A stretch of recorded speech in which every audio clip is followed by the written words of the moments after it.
Inside a typical high school cafeteria, the protagonist was slumped over a table, completely out of it, until his friend approached with 2 trays of lunch. The heavyset boy assumed Gavin was just exhausted from staying up too late chatting with a girl, so he tried to wake him up to eat. As the delicious scent of the food reached him, Gavin slowly regained consciousness, his eyes lighting up the moment he realized a meal was sitting right in front of him. Without wasting a second, he began tearing into the food with the ferocity of a wild animal. Yaniel tried to warn him to slow down so he wouldn't choke, but the warning came too late. Gavin had already finished his own meal and proceeded to devour his friend's lunch as well. After stuffing himself, the protagonist let out a long sigh of relief, exclaiming that he finally felt like he had returned to the land of the living. When his confused friend jokingly asked if he was a hungry ghost, given that he had eaten both portions, Gavin confirmed that he had indeed been reincarnated after starving to death in a frozen apocalypse. Yaniel, however, couldn't make sense of this,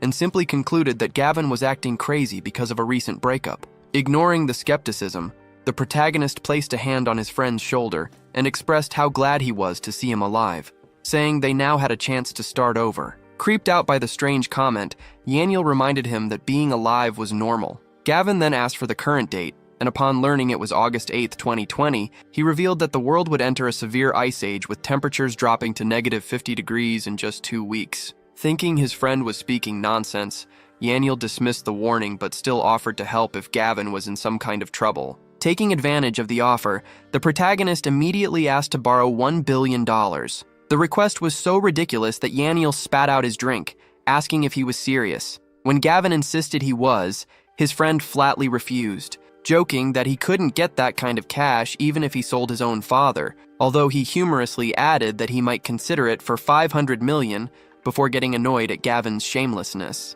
Suddenly, a couple appeared nearby, and a blonde young man was heard inviting a girl to a private room for a movie. Gavin watched them with a grim expression, as Yaniel realized the girl was actually the protagonist's girlfriend. Furious, the friend pointed out that she was cheating on him right in the open. As the couple walked past their table, the girl awkwardly asked what her boyfriend was doing there. Yaniel immediately stood up for Gavin, calling the redhead ungrateful, but she coldly replied that she didn't need to explain the obvious situation. Seeing this, Gavin recalled a bitter memory from the future. During the apocalypse, the blonde man had abandoned her, and although Gavin had treated her like a goddess and saved her, she had eventually betrayed him, leading to his death. Yaniel urged his friend to leave, claiming that the mere sight of the girl made him nauseous, but Gavin remained calm and insisted there was no need to rush. Seizing the opportunity to mock him, the blonde boy labeled Gavin a simp for following Xenia around, while the redhead joined in by humiliating her ex, accusing him of harassment and calling him disgusting.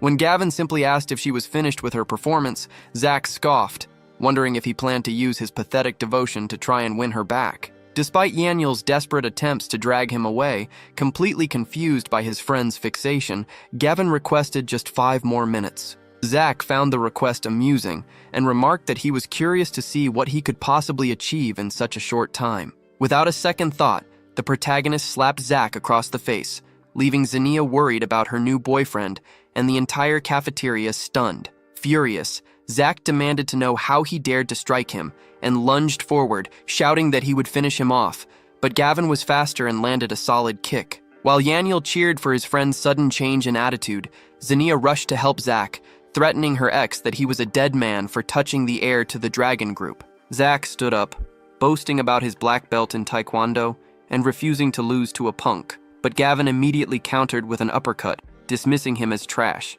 Internally, the protagonist realized that while the apocalypse had been a disaster, it had at least taught him how to fight. Yaniel asked in amazement when his buddy had become so tough, but Xenia was enraged, screaming that Gavin would regret this and audaciously demanding he kneel and apologize. Having lost his patience, Gavin slapped her as well, asking who she thought she was. Filled with rage, Zach rose again, vowing to crush the protagonist like an ant, but Gavin quickly silenced him with a knee to the stomach and pulled a spray can from inside the bully's jacket. Panic immediately set in as Zach demanded the object back. When the protagonist asked how many girls he had hurt with that spray, Zach tried to play innocent and snatch it, but Gavin was quicker and sprayed the substance directly into his face. As the blonde boy began screaming in pain, a confused Xenia watched him frantically warn her to stay away. The chemical quickly took effect, causing Zach to lose his mind and attack the girl, tearing at her dress right in front of everyone. Despite Zinnia's desperate pleas that they were in public and her cries for help, he continued his assault. Watching the chaotic scene, Gavin announced that his 5 minutes were up. He explained to a shocked Yaniel that the spray was actually a potent aphrodisiac the rich kid used on his victims. When Yaniel expressed concern that Zach might call the police, Gavin assured him that there was nothing to worry about. As the heir to a powerful group, Zach was far too proud to involve the authorities and would prefer to seek personal revenge instead. Yaniel eventually accepted his friend's logic, agreeing that someone like Zach would prefer to handle his revenge in secret rather than involving the police. Leaving the cafeteria behind, he asked where they were going next, and Gavin replied that they needed to sell his house immediately. Ignoring Yaniel's protests that the property was the only thing his parents had left him and that real estate prices were rising, they went straight to an agency. Gavin was determined to sell, calculating that the $3 million from the sale would be just enough to stockpile essential supplies for the coming apocalypse. From there, the protagonist dragged his skeptical friend to a massive supermarket to start spending the cash. He immediately stunned the staff by ordering 1,000 bags each of rice, flour, and oil, along with 10,000 cans of food. When the clerk asked if he was sure, Gavin confirmed the order, prompting Yaniel to joke that he must be opening a grocery store. After arranging for the store to handle the delivery, Gavin realized he needed a place to store everything and asked to borrow Yaniel's family warehouse for the incoming goods. Meanwhile, 2 girls from their class noticed him and began gossiping about the earlier cheating incident. Ignoring them, Gavin moved to the electronics section, reasoning that entertainment would be vital for passing time during the apocalypse. His massive purchase delighted the employee, who called him the customer of the year, but it also confused the girls watching him. Seeing him buy a large number of heavy coats, the purple-haired student questioned if he was truly poor, noting that he had already spent over $1 million. They concluded he must be a rich kid in disguise and decided to approach him. As they walked over with overly friendly smiles,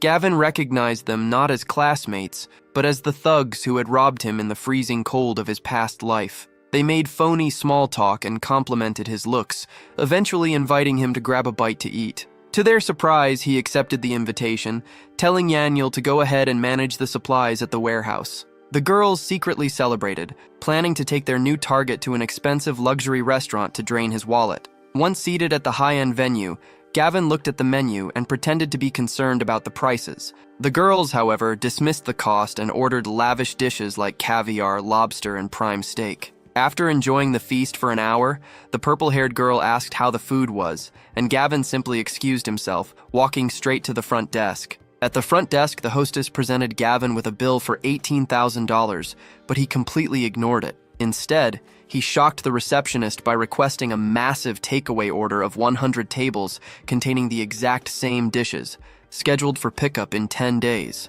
When the staff asked if he was serious, Gavin produced his VIP card and offered to pay for the future order up front, driven by his memory of how sick he had become of eating canned food during the apocalypse. The girls watching him pay assumed he was settling their tab and considered him sensible, already plotting to ask for expensive handbags next. However, when the receptionist mentioned the outstanding bill for their meal, Gavin took his card back and coolly informed them that they could pay for themselves. Realizing his funds were running low, he immediately began applying for loans on his phone, celebrating quietly when he secured nearly $3 million, though he knew he still needed more. Just then, his phone rang. It was one of the girls, furious and demanding to know where he had gone. Gavin calmly replied that something had come up, and he was already on his way home, questioning why he should be responsible for the check. When she exploded, claiming he had invited them, he reminded her that they were the ones who had dragged him to the restaurant and insisted on ordering the most expensive items despite his warnings about the price.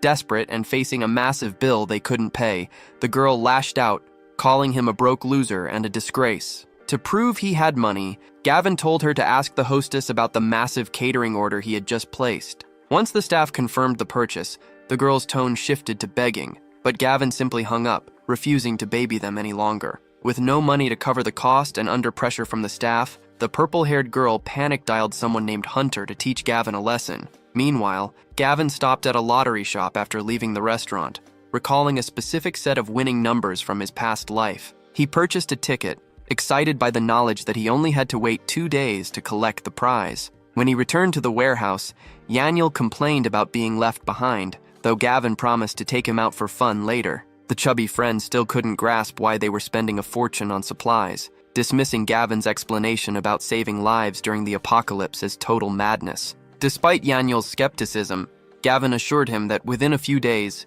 he would understand everything. Their conversation was suddenly interrupted by a group of thugs looking for Gavin Clark. After confirming his identity, Gavin asked if they were Hunter's goons. A bald man wielding a baseball bat accused him of messing with his boss's woman, causing a terrified Yaniel to threaten to call the police. The thugs scoffed, claiming he would break their legs long before any cops arrived, but Gavin simply smiled and remarked that calling the police wouldn't be necessary. The bald thug mocked him as a coward, insisting that fighting back was useless. Yaniel attempted to shield his friend by invoking his father's influential name, but the gang made it clear their target was solely Gavin, not the rich heir. In a panic, Yaniel yelled for the protagonist to flee while he tried to intervene, but he was quickly shoved aside as the bald man swung a baseball bat. Yaniel screamed in terror, yet Gavin easily evaded the slow attack and countered with a crushing kick to the stomach. Seizing the weapon, he struck the thug with full force and shoved the bat into his mouth,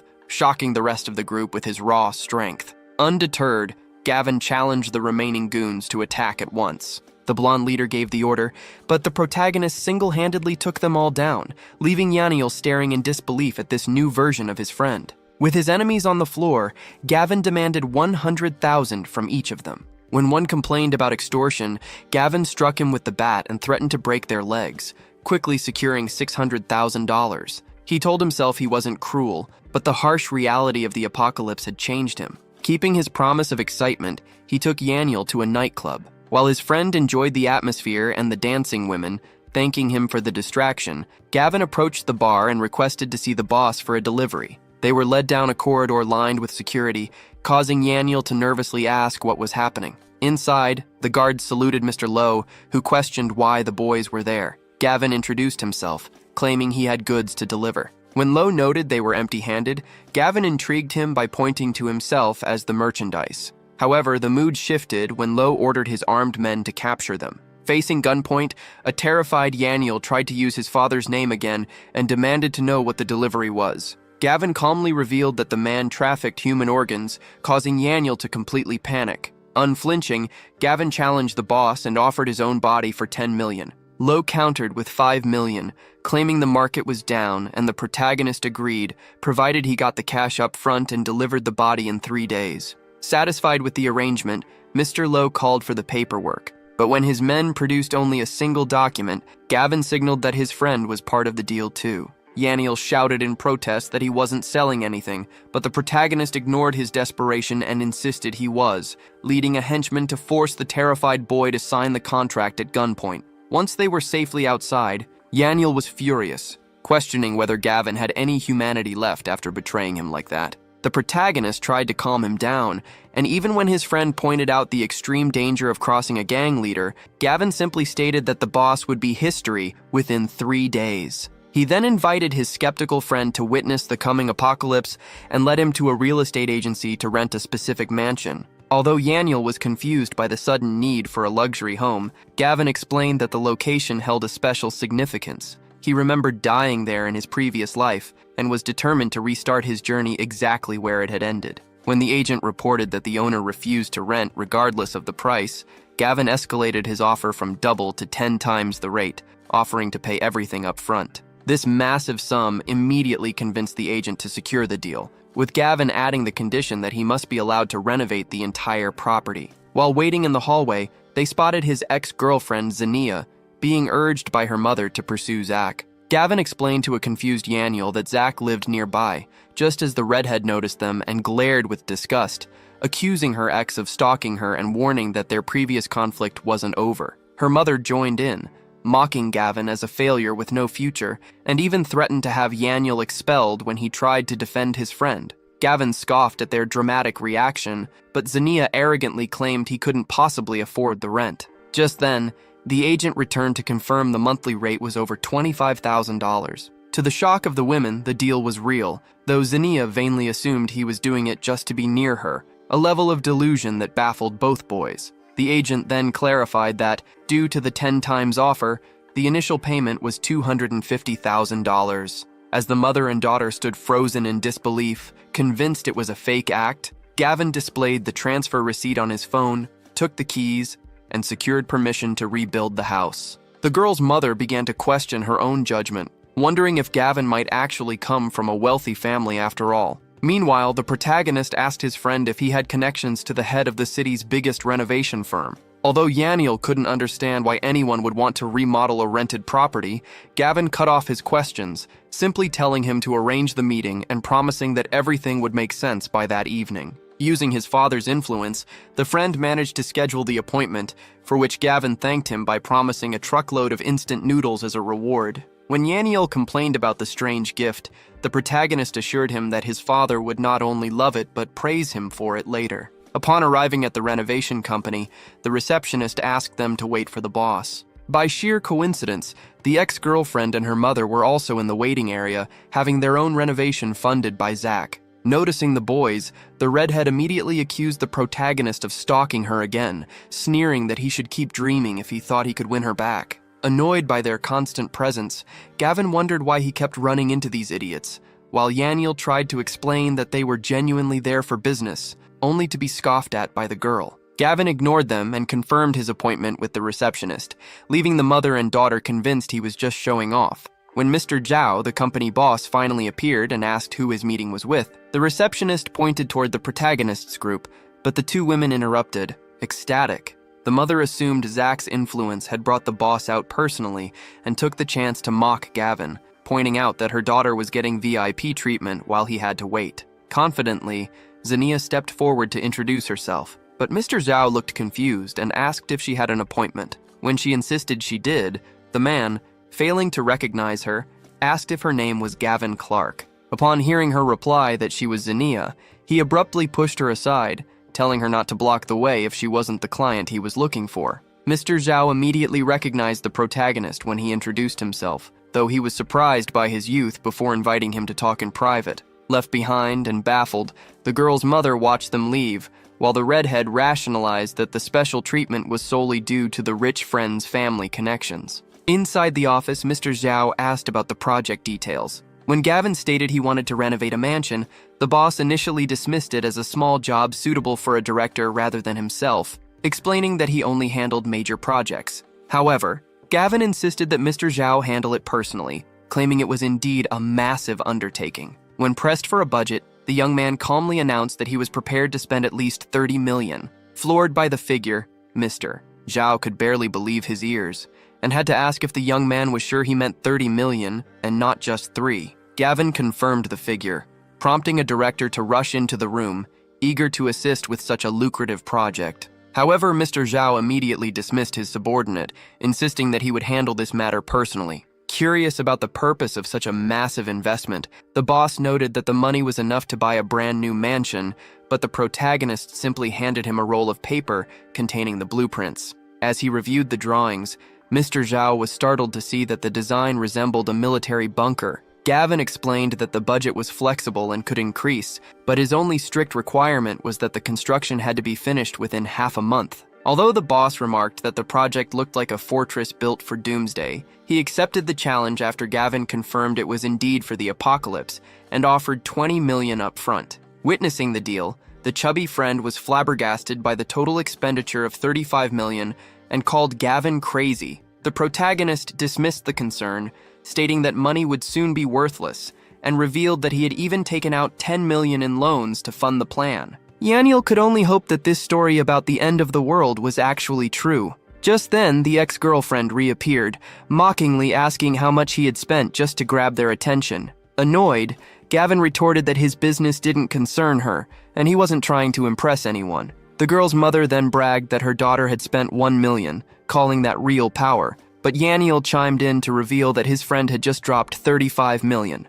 Both the redhead and her mother burst out laughing, convinced it was a ridiculous joke. The protagonist then challenged them, asking if they would call him daddy if he was telling the truth. Zania, believing he only had the $3 million from his house sale, dismissed him as a fool, while her mother eagerly accepted the bet, agreeing to use the title if he really had that kind of money. Suddenly, An employee ran after them to return a contract Gavin had left behind. Seizing the chance to expose him, the mother snatched the paper, but her expression froze in shock as she read the figures. When Zania scoffed, asking if the amount was so small it left her speechless, her mother pale-facedly stammered that the contract was indeed for $35 million. Desperate to save face, the woman accused Gavin of forging the document to show off, but the employee immediately defended its validity, stating it was signed by the boss himself. Gavin demanded they honor the bet, but when the older woman refused, he lost his patience and slapped her across the face. As Yaniel cheered for the bold move, Gavin decided it was time to leave, ignoring Zania's furious threats that he would pay dearly for the humiliation. Later that day, the two friends arrived at the mansion Gavin had rented. Yaniel was completely confused, questioning why they were there and what the plan was. Gavin replied that he was finally going to prove the apocalypse was real, though his friend just thought he had finally lost his mind. After waiting outside in the cold for 2 hours with nothing happening, Yaniel began to complain. Checking his phone, the protagonist announced that the moment had almost arrived. Suddenly, a shooting star streaked across the sky. Gavin declared that it was finally starting, although Yaniel, still skeptical, asked if it wasn't just a regular falling star. Gavin clarified that although the actual apocalypse was still 2 weeks away, signs like the bitter cold and falling stars were already visible. When Yaniel panicked, realizing a shooting star was hurtling directly toward them, he screamed for them to run, but Gavin stood his ground. He recalled from his past life that this specific star, which had originally been found by a thief, granted special abilities, so he opened his arms to receive it. Ignoring his friend's desperate cries that he was crazy, the protagonist let the light hit him square in the chest. Yaniel was convinced his buddy had been crushed, but Gavin stepped out of the impact zone surrounded by a powerful aura, declaring that his physical strength had increased 5-fold. When he asked if Yaniel believed him now, the stunned boy stammered, unsure how his friend was even alive. Gavin replied that he was not only alive but significantly stronger, yet Yaniel remained skeptical, claiming he didn't look any different. To demonstrate his new power, the protagonist grabbed his friend by the shoulder and effortlessly lifted the 200-pound boy with just one hand. As Yaniel freaked out, unable to comprehend the feat, Gavin carried him to the edge of the roof. Giving him a scary look, the young man told him to brace himself and jumped off the 30-foot building with his friend in tow. They landed perfectly without a scratch, and after opening his eyes in amazement, Yaniel finally admitted that the jump had convinced him. Meanwhile, in the neighboring mansion, Zania's mother asked what her daughter was watching. Zania mentioned seeing the star fall and bitterly remarked that it should have hit her ex-boyfriend instead. Just as her mother assured her that Zach would get revenge, the doorbell rang. Zach arrived, greeting Zania enthusiastically, but when he noticed her mother lingering, he rudely ordered the older woman to leave them alone. Zania then revealed that Gavin had moved into the neighborhood, and her mother added fuel to the fire by claiming he was stalking her daughter. Furious that Gavin dared to show his face, Zach pulled out his phone and called a boxer named Biao to deal with him. Zach offered the fighter $200,000 to take someone out, and Biao immediately accepted, promising to finish the job within 2 hours. Stepping into the ring, he announced that he had work to do and needed to wrap things up quickly. Although his opponent, the current champion, grew angry at this arrogance and dismissed him as a cocky rookie asking for a beating, Biao moved faster. With a single clean punch to the jaw, he knocked the champion out, causing the crowd to go wild and hail him as the new king of boxing. Back at the mansion, Gavin described the early stages of the coming Ice Age, leading his chubby friend to mourn the fate of humanity. When asked what he planned to do, a fully convinced Yaniel stood up and vowed to follow his friend's instructions without question. Gavin jokingly suggested that he should go home and sell his father as he had proposed earlier, but Yaniel awkwardly admitted that his dad would never believe a story about the end of the world. However, after Gavin explained that cash would soon be useless compared to supplies, Yaniel made up his mind to bankrupt his family to get what they needed, regardless of the punishment he might face later. Suddenly, Gavin sensed movement outside and silenced his friend, revealing that the property was surrounded. Outside, Biao and his men were preparing to breach the entrance, with one goon raising a giant sledgehammer to smash the door. Just before he could swing, Gavin threw the door open with such force that it knocked the man unconscious. Stepping out with Yaniel, the protagonist demanded to know who they were. Surprised that they had been detected, Biao asked if Gavin was a fighter himself, before the protagonist shocked him by addressing him by his full name, Duan Hubio. While Gavin silently recalled that this man would become a powerful figure during the apocalypse, Biao admitted that Zach had sent him to break some bones. Gavin advised the thug to leave to avoid getting hurt, but Biao, annoyed by the audacity, lunged at him. Gavin easily dodged the attack, commenting on how slow it was. When the boxer tried again, the protagonist spotted an opening and landed a solid blow to his stomach, shocking the other goons who watched their boss stumble back. Recovering, Biao muttered that something was wrong, but refused to give up when asked, insisting that no one could force him to submit. Losing patience, Gavin delivered a kick to the jaw that sent the boxer to the ground. Even then, the defeated fighter stubbornly insisted he wouldn't surrender, unable to comprehend his loss. Finding his resilience interesting, Gavin made an unexpected offer. He would save Biao's sister in exchange for a favor. The mention of his sister left Biao completely stunned, and he demanded to know how Gavin knew about her illness. Gavin revealed that he was fully aware of the terminal illness Biao's sister was suffering from, noting that he knew the fighter only competed to pay for her medical treatments. Filled with sudden hope, Biao asked if it was truly possible to save her, to which Gavin replied that he was the only person capable of doing so, though the choice to believe him lay entirely with the boxer. Convinced by his defeat in combat, Biao surrendered immediately, stating that he trusted Gavin and asking what mission he needed to carry out. The instructions were simple. He was to go after Zach, beat him up, and extract as much money as possible. Without a word of complaint, Biao gathered his men to leave, and when one of the goons questioned if they could really trust this stranger, the boxer simply replied that Gavin was now his only hope. Meanwhile, at the other mansion, Zach assumed Gavin was already in the hospital and decided it was time to enjoy himself. He and Zinnia were sharing a private moment in the bedroom when a loud noise ruined the mood, prompting the girl's mother to go downstairs and check the door in annoyance. Upon opening it, she found herself face to face with Biao and his gang, and when she demanded to know who they were, the impatient boxer shoved her aside to force his way in. The woman furiously yelled about their lack of manners, but Biao silenced her with a slap across the face. Hearing the commotion, the couple came downstairs, where Zach asked if the job had been completed and offered a card with the $200,000 payment. Instead of accepting the money, Biao delivered a hard punch to the rich kid's stomach, shocking Zach, who couldn't understand why his hired muscle was attacking him. Biao simply pointed at Zach and ordered his men to attack without mercy, and they began kicking the playboy while he lay on the floor. Desperate, Zach tried to threaten the fighter with his family's influence, causing Biao to signal his men to stop. Thinking his threat had worked, Zach arrogantly gloated that the boxer had made a mistake, but Biao quickly crushed his confidence by revealing that his new boss had ordered them to hang him up and continue the beating.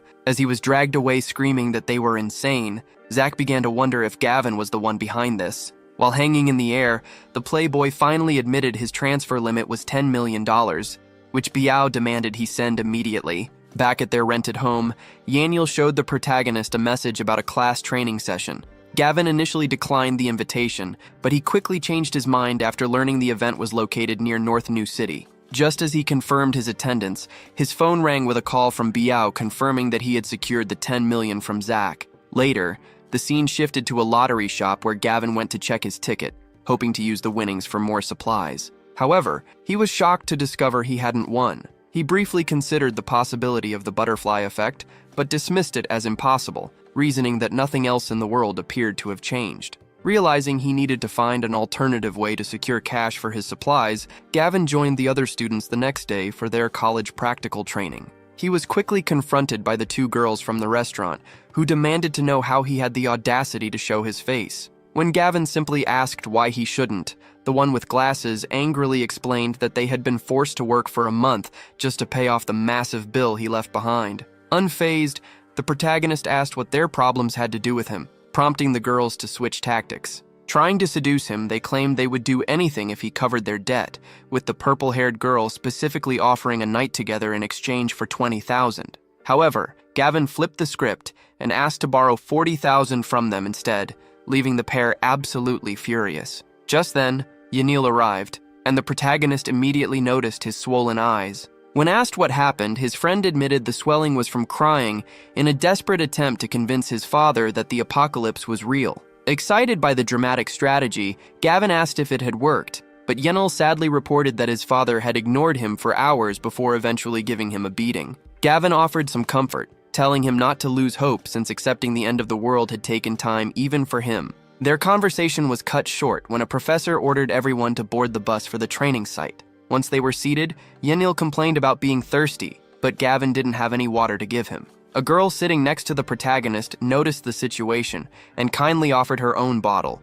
which Gavin accepted with thanks and passed to his friend. The girl, QQE, then expressed her sympathy regarding Gavin's recent breakup, hoping he would recover soon. He assured her that he wasn't sad at all. In fact, he was relieved to have finally seen his ex's true nature. Although she offered to lend him money after hearing rumors that Xenia was a scammer, Gavin declined, knowing that her family was not wealthy. Yenil started to tease him about the obvious chemistry between them, but Gavin quickly told him to shut up. When the bus finally arrived, the counselor gathered the group to announce their internship placements, explaining that the assignments were divided across 3 floors, with the first being the worst. As the list for the prestigious 3rd floor was read, the 2 gold diggers celebrated their success, knowing Hunter had pulled strings for them. While discussing how to repay him, they set their sights on QQE, the girl who had helped Gavin. The purple-haired student suggested she was the perfect target because she was a virgin from the countryside with no connections to protect her. The roll call continued with the 2nd floor assignments, and Yenil grew increasingly frustrated as their names were skipped. Finally, the professor announced that the last 3 students would be sent to the 1st floor. QQE was disappointed, lamenting that they wouldn't learn anything useful there. While the other students mocked Yenil for ending up in the same boat as the broke guys, Gavin demanded to know the criteria behind the decision, but the counselor dismissed him, insisting that the school's choice was fair and he had no right to complain. When the protagonist bluntly accused him of lying, the professor became angry and threatened expulsion, attempting to justify himself by claiming it was equitable to place a rich student and a poor student in the same group. However, the chubby friend was furious and publicly exposed the man, revealing that the professor had tried to extort his father. As the counselor indignantly called him insolent, Yenil produced his phone, declaring he had a recording of the blackmail to prove it. Suddenly, another male student intervened, accusing them of crossing the line and disrespecting the professor. The 2 gold diggers quickly joined the argument to defend the corrupt teacher, labeling the trio as ungrateful and unworthy of an internship. Annoyed, the protagonist told the interrupter to shut up, but the bully mocked him, calling him a simp who had lost his mind after Xenia dumped him. Without hesitation, Gavin punched him square in the face. The furious student screamed that Gavin had struck first and lunged at him, but Gavin effortlessly blocked the attack. Shocked by this unexpected strength, the bully stood frozen as Gavin slapped him twice and reminded him that he had been warned to get lost. Terrified, the bully cried out to the professor that Gavin had gone crazy, only to receive another punch for not listening. When the enraged counselor demanded an apology, the young man simply turned around and slapped the corrupt teacher across the face without mercy. Yenil cheered, finding the scene incredibly satisfying, while the rest of the students watched in disbelief. The counselor screamed that he was kicked out of the program, but Gavin responded with an uppercut, stating clearly that he didn't care. With both antagonists on the floor, the protagonist signaled his friend to leave, but Yenil hesitated. Worried about what would happen to QQE, Gavin turned and invited the girl to come with them, causing her to blush. Although the gold diggers tried to interfere, claiming they would look after her and warning that Gavin would ruin her future, QQE ultimately decided to stay, saying goodbye and telling the protagonist to be safe while the professor continued to rant about expulsion. Once they were away, Gavin told his friend it was time to handle some real business. They soon arrived at a massive logistics park, which Yenil identified as the largest in the province. Realizing the implication, the friend asked if the plan was to take supplies from there, but he immediately dismissed the idea as impossible, doubting they could even get inside. Spotting a hiring notice, the protagonist signaled for his friend to come over and check it out. However, when he inquired about the position, the recruiter condescendingly informed him that they were strictly looking for female employees at the moment. While the chubby friend began to panic, asking what their next move should be, Gavin came up with a solution and instructed him to go find QQ to help them out. Meanwhile, the office was buzzing with activity when the girl with glasses whispered to her friend that Hunter had called. Mr. Jiang needed a girl immediately. With malicious smiles, they decided QQ was the perfect target. Approaching her desk, they asked how she was settling in, to which the innocent girl gratefully replied that she was learning things she never would have seen in school. The bullies dismissed her thanks as normal colleague behavior, before the purple-haired one asked if she had a boyfriend. When QQ admitted she didn't, The girl with glasses excitedly offered to set her up with someone wealthy. Although QQ refused, insisting she just wanted to focus on her job, the two ignored her protests, arguing that a rich boyfriend would bring in more cash, and forcibly dragged her away to meet him. Upon arriving at a luxurious office building, QQ attempted to flee, but the girls blocked her path, assuring her that the man was a good person. They ushered her into a room where Mr. Zhang was waiting. The older man smiled creepily, commenting on how pure she looked. Pushing the terrified girl forward, the purple-haired student introduced her as his new girlfriend. Satisfied with the delivery, Zhang handed the pair $30,000. As the gold diggers said their goodbyes and told him to enjoy himself, QQ begged them not to leave her, but they simply ignored her pleas and slammed the door, trapping her inside. The repulsive man approached her, offering more money if she served him well. Terrified, the girl backed away and threatened to call the police if he didn't let her leave, but Zhang scoffed that the security guards were his friends and wouldn't help. Cornered, QQ pleaded for her freedom, explaining she just wanted to work in peace. In response, the old man slapped her hand, knocking her phone to the floor, and ominously stated that escape was impossible since no woman had ever left that room unharmed. Just then, her phone began to ring. Back at the logistics park, the protagonist felt the vibration and noticed QQ was calling. He answered, asking what was wrong, but on the other end, the old man stomped on the device, smashing it to pieces before Gavin could hear an answer. Jiang told the girl to accept her fate, promising to make her successful, but QQ refused to give in. Grabbing a potted plant in desperation, she declared that she would rather perish than surrender to him. On the other side of town, the sudden disconnection of the call left the protagonist with a sinking feeling. Realizing that QQ was likely in danger, Gavin immediately rushed back to the location. Meanwhile, inside the office, the young woman attempted to defend herself by throwing a potted plant at the predatory old man. Enraged by her resistance, Mr. Jiang shouted that she needed to learn her lesson and slapped her so hard that she fell to the ground. Upon arriving at the building, the two friends were blocked by a security guard who demanded to know their business. Yaniel tried to use his family's influence to get past, but the guard didn't recognize him and refused to budge. Losing patience, the protagonist shoved the man aside, ordering him to move, and headed straight for the elevators, claiming QQ was on the third floor. When the guard insisted that Mr. Zhang could not be disturbed, Gavin sarcastically retorted that he was Zhang's father and didn't need permission. Confused by the obvious age difference, the guard realized something was wrong and began shouting for backup to stop the intruders. When the elevator doors opened on the third floor, Gavin found himself face to face with the two gold diggers. Shocked by his presence, they asked what he was doing there, but he ignored them and grimly demanded to know where QQ was. The purple-haired girl tried to dismiss him, claiming he had no right to ask since he wasn't an employee. However, when Gavin repeated the question with a threatening tone, she attempted to stand her ground, insisting this wasn't the place for a scene. Without hesitating, the hero slapped her, sending her to the floor. Her friend with glasses was outraged that he dared to hit a woman, but she quickly received a slap as well. With both girls now terrified on the ground, Gavin asked for the third time where their colleague was. Trembling, they pointed toward a door, revealing she was in Mr. Zhang's office, though the purple-haired girl tried to warn him about the boss's powerful connections. Ignoring the warning, the protagonist kicked the door open with full force. Inside, he found QQ screaming for help, while the old man shouted for the intruder to get out. Gavin demanded that he let the girl go immediately, but an annoyed Zhang simply asked if the young man knew who he was dealing with.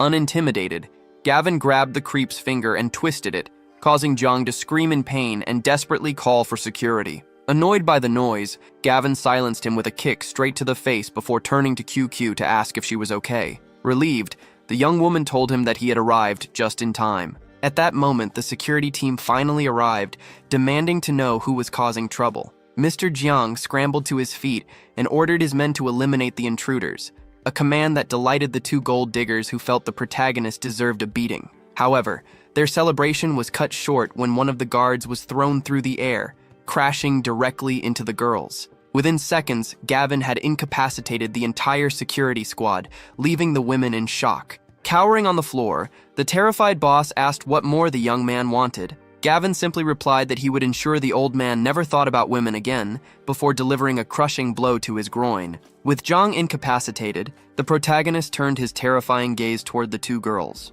Although they tried to shield themselves, pleading that he shouldn't hit women, Gavin ignored them and slapped the student with glasses across the face.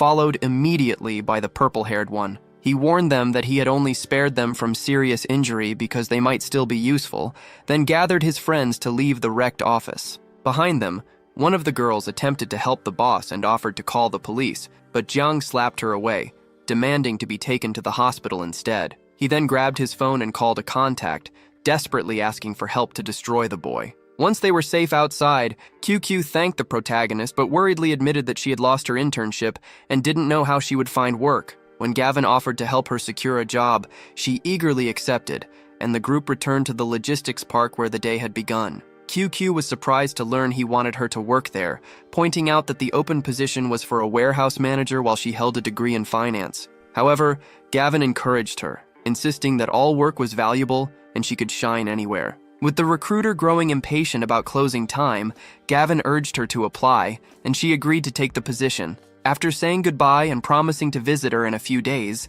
Gavin and Yaniel left the park. Yaniel remarked that only a fool would accept a security-type job when they came from a finance background, but the protagonist explained that it was precisely because of that foolishness that she had secured a crucial opportunity. As they headed home, however, they were suddenly ambushed. A gun was pressed against the protagonist's head with a command not to move. It was Mr. Lowe's men, forcing both friends to raise their hands in surrender. The thug announced that the 3-day deadline had expired, meaning their bodies were now the property of his boss. Although Yaniel was confident he could easily take the men down and questioned why they were going along with this, Gavin insisted they surrender, claiming the real show was just about to start. When they arrived at a deserted factory in the suburbs, the goons ordered them out of the van. Yaniel nervously pointed out their isolated location, irritating one of the captors who shouted at them to hurry inside. However, the protagonist moved with sudden speed, disarming the man and seizing his weapon. Without a second thought, he fired a single shot through the center of the thug's head, killing him instantly. The remaining guards immediately went on high alert, but Gavin was faster, taking them all down with terrifying precision. Stunned, Yaniel stared in amazement and praised his friend as a sharpshooter. Gavin handed him a magazine of ammunition for self-defense, silently recalling that since he had lacked special powers during the apocalypse, he had been forced to master marksmanship to survive. When Yaniel awkwardly held the gun and admitted he didn't know how to use it, the protagonist asked if he played shooting games. Upon hearing that his friend was a pro gamer, Gavin suggested he simply pretend he was playing one of those games to boost his confidence. The scene shifted to the warehouse interior, where workers were unloading a truck stamped with the Z-Way Biotech logo. Yaniel immediately recognized the brand and questioned why one of the world's top 3 bio corporations was operating in such a place. Gavin explained that while the company was hailed as humanity's savior in his past life, he now suspected they were far more complex and dangerous than they appeared.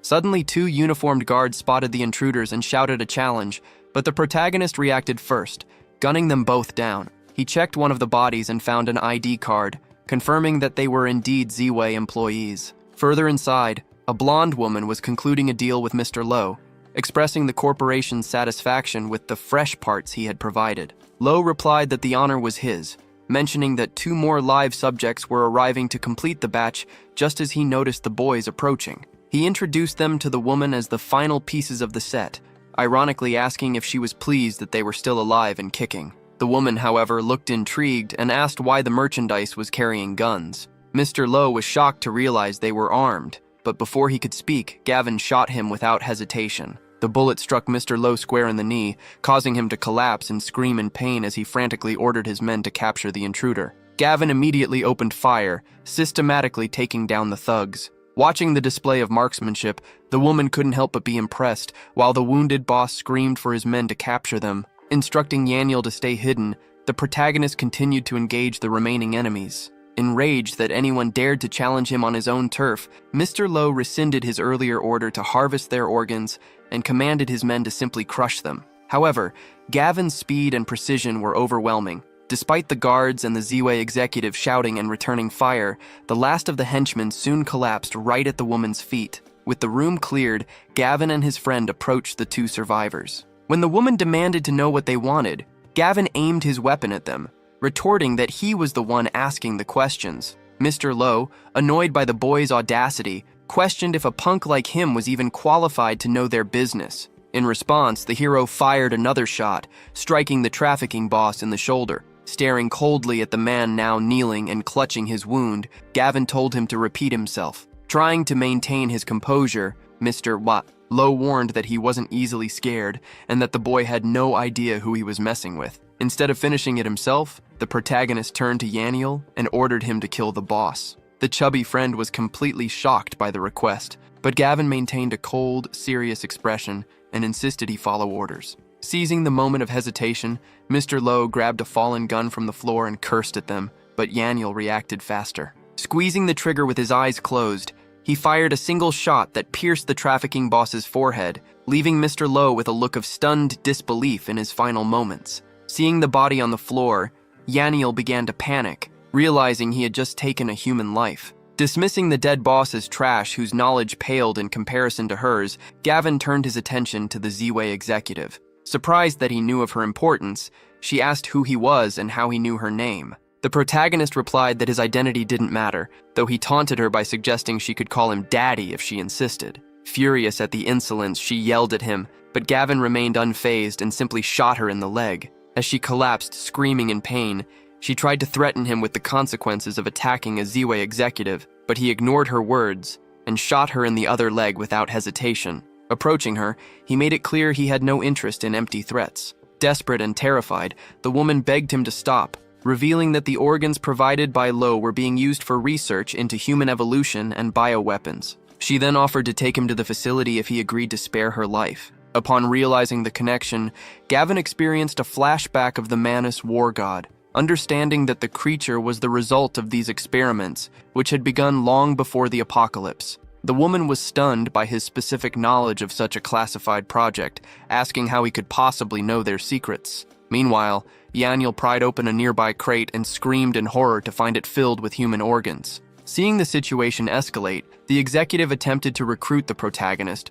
promising him unimaginable wealth and power if he joined Z-Way Biotech, but Gavin immediately rejected the offer, stating he had no interest. Desperate to survive, the woman begged him not to kill her, insisting she could still be useful. When he questioned her utility, she attempted to seduce him with a suggestive remark about her oral skills. The tactic failed completely, as Gavin put a bullet in her head, scoffing that her mouth clearly couldn't stop a bullet. He then searched her body and retrieved a VIP access card for the Z-Way Biotech headquarters. Elsewhere, Mr. Jiang was furious about the incident at the biotech firm, demanding to know who was bold enough to cause such trouble. As an investor, he insisted he had a right to know the truth, and that they couldn't hide it from him. Hunter arrived to meet him wearing a vengeful expression, and the old man ordered him to deal with a youth named Gavin. Hunter confirmed he already had a personal score to settle with the protagonist and promised to deliver one of his hands within a few days. Back at the mansion, the contractor informed Gavin that the main structure had been reinforced to a level that not even a tank could breach.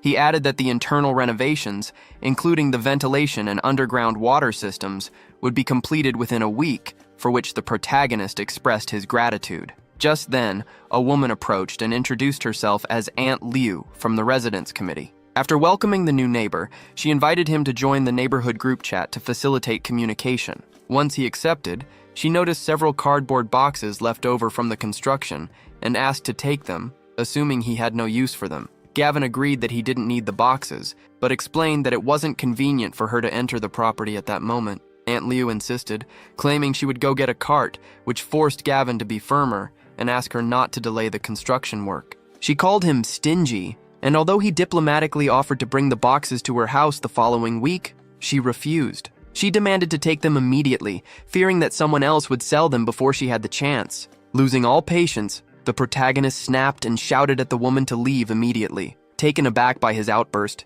she confronted him, demanding to know why a punk like him was using such foul language against people. Gavin didn't back down. Instead, he bluntly threatened to give her a severe beating if she didn't get out of his sight. Grumbling as she walked away, the woman complained about how disrespectful young people were these days, and ominously warned that he would eventually get exactly what he deserved. Meanwhile, Zach was busy arranging a hit, offering $500,000 to a gang leader known as One-Eyed Dragon. Although the mercenary initially tried to decline the payment, claiming it was his duty as a member of the vast dragon group to serve the young master, Zach insisted on paying because this was a personal vendetta. He emphasized that his only requirement was for Gavin Clark to vanish from the world without leaving a single trace of evidence. One-Eyed Dragon flashed a wicked smile, introducing himself as a professional hitman and guaranteeing the job would be done that very night. Watching the assassins depart, Zack muttered to himself that Gavin had no clue about the immense power he was up against, convinced he could eliminate him with a mere snap of his fingers. Later that night at a luxury hotel, the assassins' team gathered outside. The leader verified that Gavin was definitely inside the presidential suite before ordering his men to remain vigilant and ensure the target didn't escape. Unaware of the danger just outside his door, the protagonist was lounging on the sofa, satisfied that everything since his rebirth had followed his plan perfectly. He mused that the most critical phase was only 3 days away, and its outcome would determine everything. His relaxation was interrupted by a noise from the hallway, where One-Eyed Dragon was creeping toward the suite with his weapon drawn. Realizing that Zack's hired muscle had arrived, Gavin decided to play along, but as he listened to their movements, he realized a second group was also approaching. It was Hunter's gang. When one of Hunter's men scoffed at the target, the boss quickly corrected him, warning that Gavin had already defeated and robbed another group and shouldn't be underestimated. To reassure him, a henchman displayed a tranquilizer gun,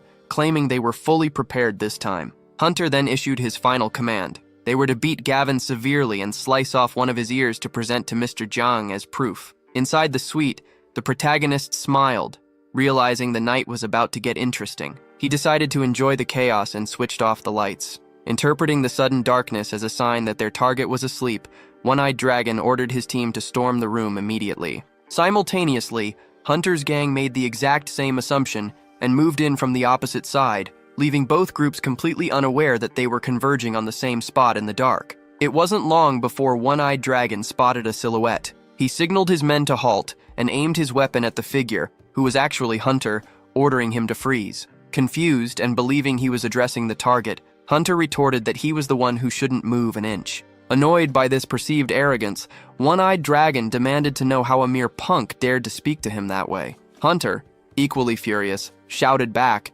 asking if the other man had read the script wrong since he was supposed to be the one making threats. Dismissing him as just a talker, One-Eyed Dragon vowed that he wouldn't leave the room alive. Hunter, convinced that the boy was pretending to be a hitman, finally lost his temper and commanded his men to eliminate him. At the same moment, One-Eyed Dragon ran out of patience and issued the same order to his own crew. Chaos erupted as the two factions opened fire in the pitch black, each side convinced they were engaging the target and his reinforcements. Subordinates from both teams screamed in panic, warning their bosses that the enemy had significant backup. Safely hidden away, the protagonist watched the mayhem with a grin, content to let the fools destroy each other. Once the intense gunfire subsided, One-Eyed Dragon leaned against a wall and accidentally flipped the light switch. As the room illuminated, he began to celebrate his victory, only to be interrupted by a wounded Hunter lying on the floor. Shocked, Hunter asked what the hitman was doing there, while a confused One-Eyed Dragon recognized Hunter Walsh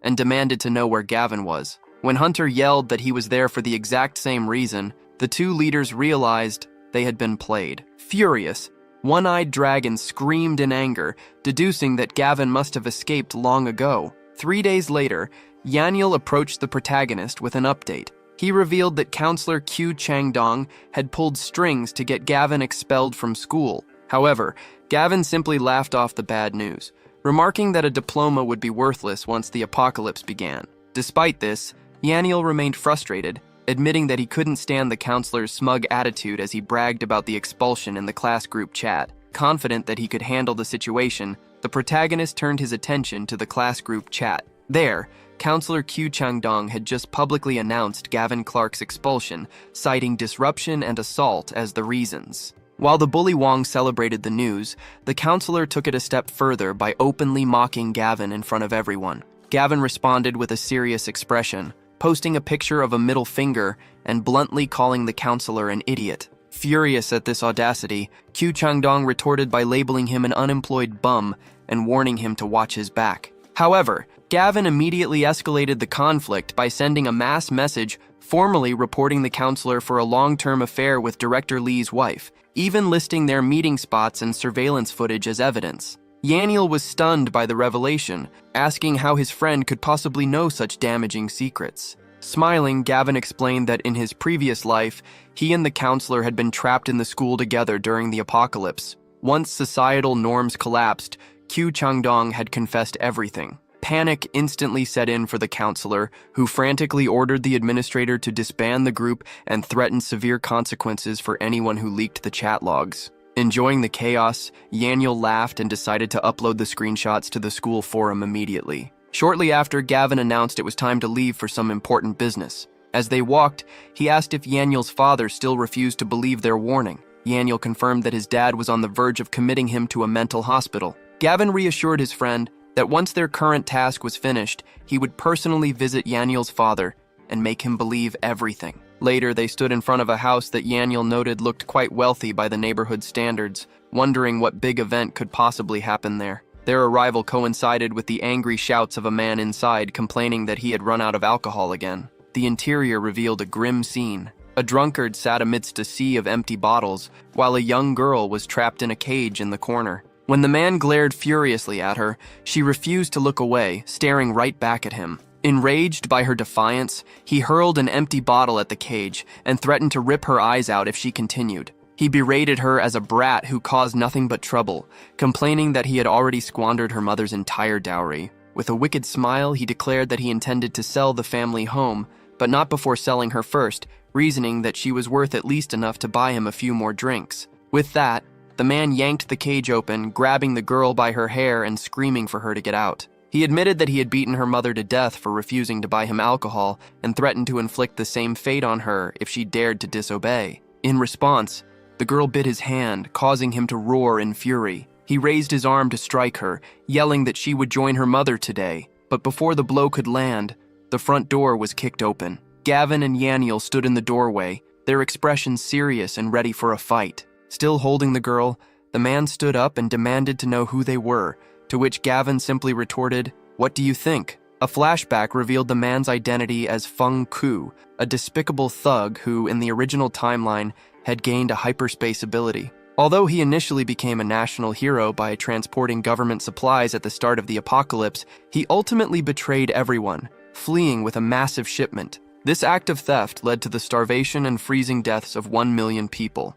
However, karma eventually caught up with him. He perished in the claws of an ice demon, causing all the stolen supplies to vanish forever. Back in the present, Gavin was surprised by the girl's presence, realizing he had never heard of her in his past life. Mistaking the intruders for human traffickers, Feng Qiu offered to sell the girl for an extra $100, casually adding that if they had arrived any later, he would have beaten her senseless. Yaniel exploded with rage, calling him a beast, which confused the drunkard. When Yaniel repeated the insult, declaring him worse than a pig or a dog, Feng Qiu scoffed at the perceived hypocrisy, accusing Yaniel of being a self-righteous trafficker. Yaniel vehemently denied this, insisting he wasn't a despicable person like him. Annoyed, Feng Qiu grabbed a bottle and threatened to crack Yaniel's skull for causing trouble, but before he could attack, Yaniel fired his gun, shooting him squarely in the leg. As Gavin praised his friend's improving aim, Feng Qiu collapsed, clutching his wound and demanding to know who the hell they were.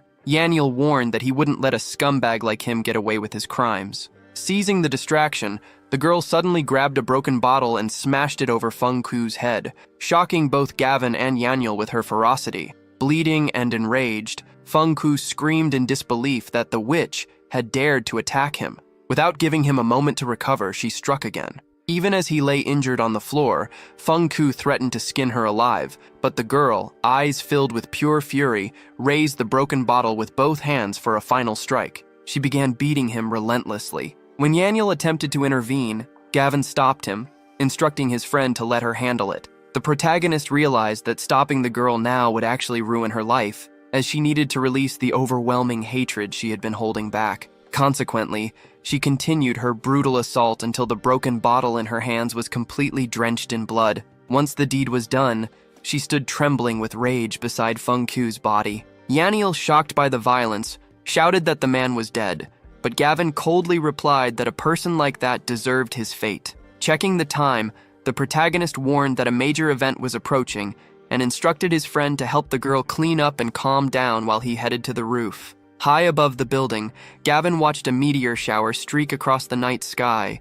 fixing his eyes on one star that burned much brighter and larger than the rest. A smile spread across his face as he realized the greatest opportunity before the apocalypse had finally arrived. Opening his arms to the heavens, he allowed a descending golden light to envelop him, absorbing the meteor's energy. Moments later, he shouted in triumph, celebrating the acquisition of the power he had been waiting for. With this new ability, his consciousness floated into a massive hyperspace the size of dozens of football fields, confirming that he could now store an unlimited amount of supplies. Returning to reality, a noise from the street below caught his attention. He looked down to see a police car parked in front of the building, where a handcuffed bald man was pointing out the house to the officers, claiming it was the spot where Feng Ku planned to sell a girl. The lead officer immediately ordered his unit to prepare to storm the location. Inside, the girl had changed into clean clothes, prompting Yaniel to comment on how cute she looked now that she was cleaned up. However, the mood shifted when Gavin returned to warn them that the authorities were outside. Yaniel panicked, realizing they were trapped with a dead body and weapons, but the protagonist calmed him down, explaining that while running might have been their only option before, the situation had changed. With a subtle gesture, Gavin used his new hyperspace ability to make Feng Ku's body vanish into thin air, leaving Yaniel staring in shock. Seconds later, the police kicked down the door, ordering everyone to freeze. The lead officer pointed his weapon at the group and demanded to know which one of them was Feng Ku, but the handcuffed informant shook his head, stating that none of them was the man they were looking for. Turning his attention to the young men, the officer asked why they were there. Lying smoothly, the protagonist introduced himself as Gavin and claimed to be the girl's distant cousin checking in on her, while Yaniel added that he was just a classmate tagging along. Finally, the officer knelt down and gently asked the little girl for her identity, to which she softly replied that her name was Zixi. Pointing at the protagonist, the officer asked Zixi if she truly knew him. The girl corroborated Gavin's story, confirming that he was indeed her cousin and that her mother had mentioned him before. Satisfied with her answer, the policeman said his goodbyes, instructing the group to contact him immediately if they found any leads on Feng Ku. As soon as the authorities left, Yaniel breathed a sigh of relief and suggested they get out of there quickly,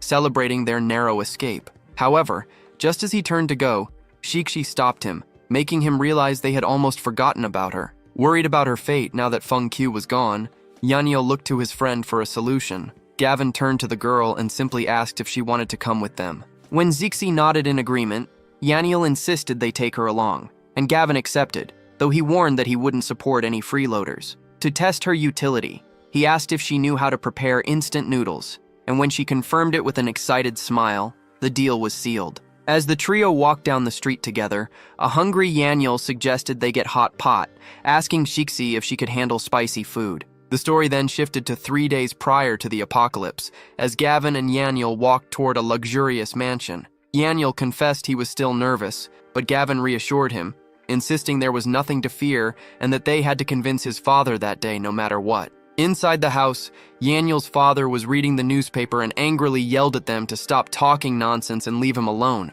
Despite Yaniel's desperate attempts to explain that the ice apocalypse would arrive in 3 days, the older man only grew more annoyed, ordering them out so they wouldn't disturb his tea time. To prove his claims, Gavin used his hyperspace ability to make the teacup vanish instantly from the table. Yaniel's father was completely baffled by the disappearance, but even when Gavin explained that this was the superpower he had been talking about, the man remained skeptical, accusing them of using cheap magic tricks to fool him. Gavin then escalated the demonstration by making the sofa disappear, causing the older man to tumble to the floor. Even then, he refused to believe, claiming they were too naive to trick him, and challenged the protagonist to make everything in the room vanish. Without hesitating, Gavin wiped the room clean, leaving it completely empty of furniture. Standing in the vacant room, Gavin smiled and asked if he finally believed. Suddenly, the father turned and slapped his son hard across the face. When a confused Yaniel clutched his cheek and asked why he did that, his father explained that he needed to ensure he wasn't dreaming,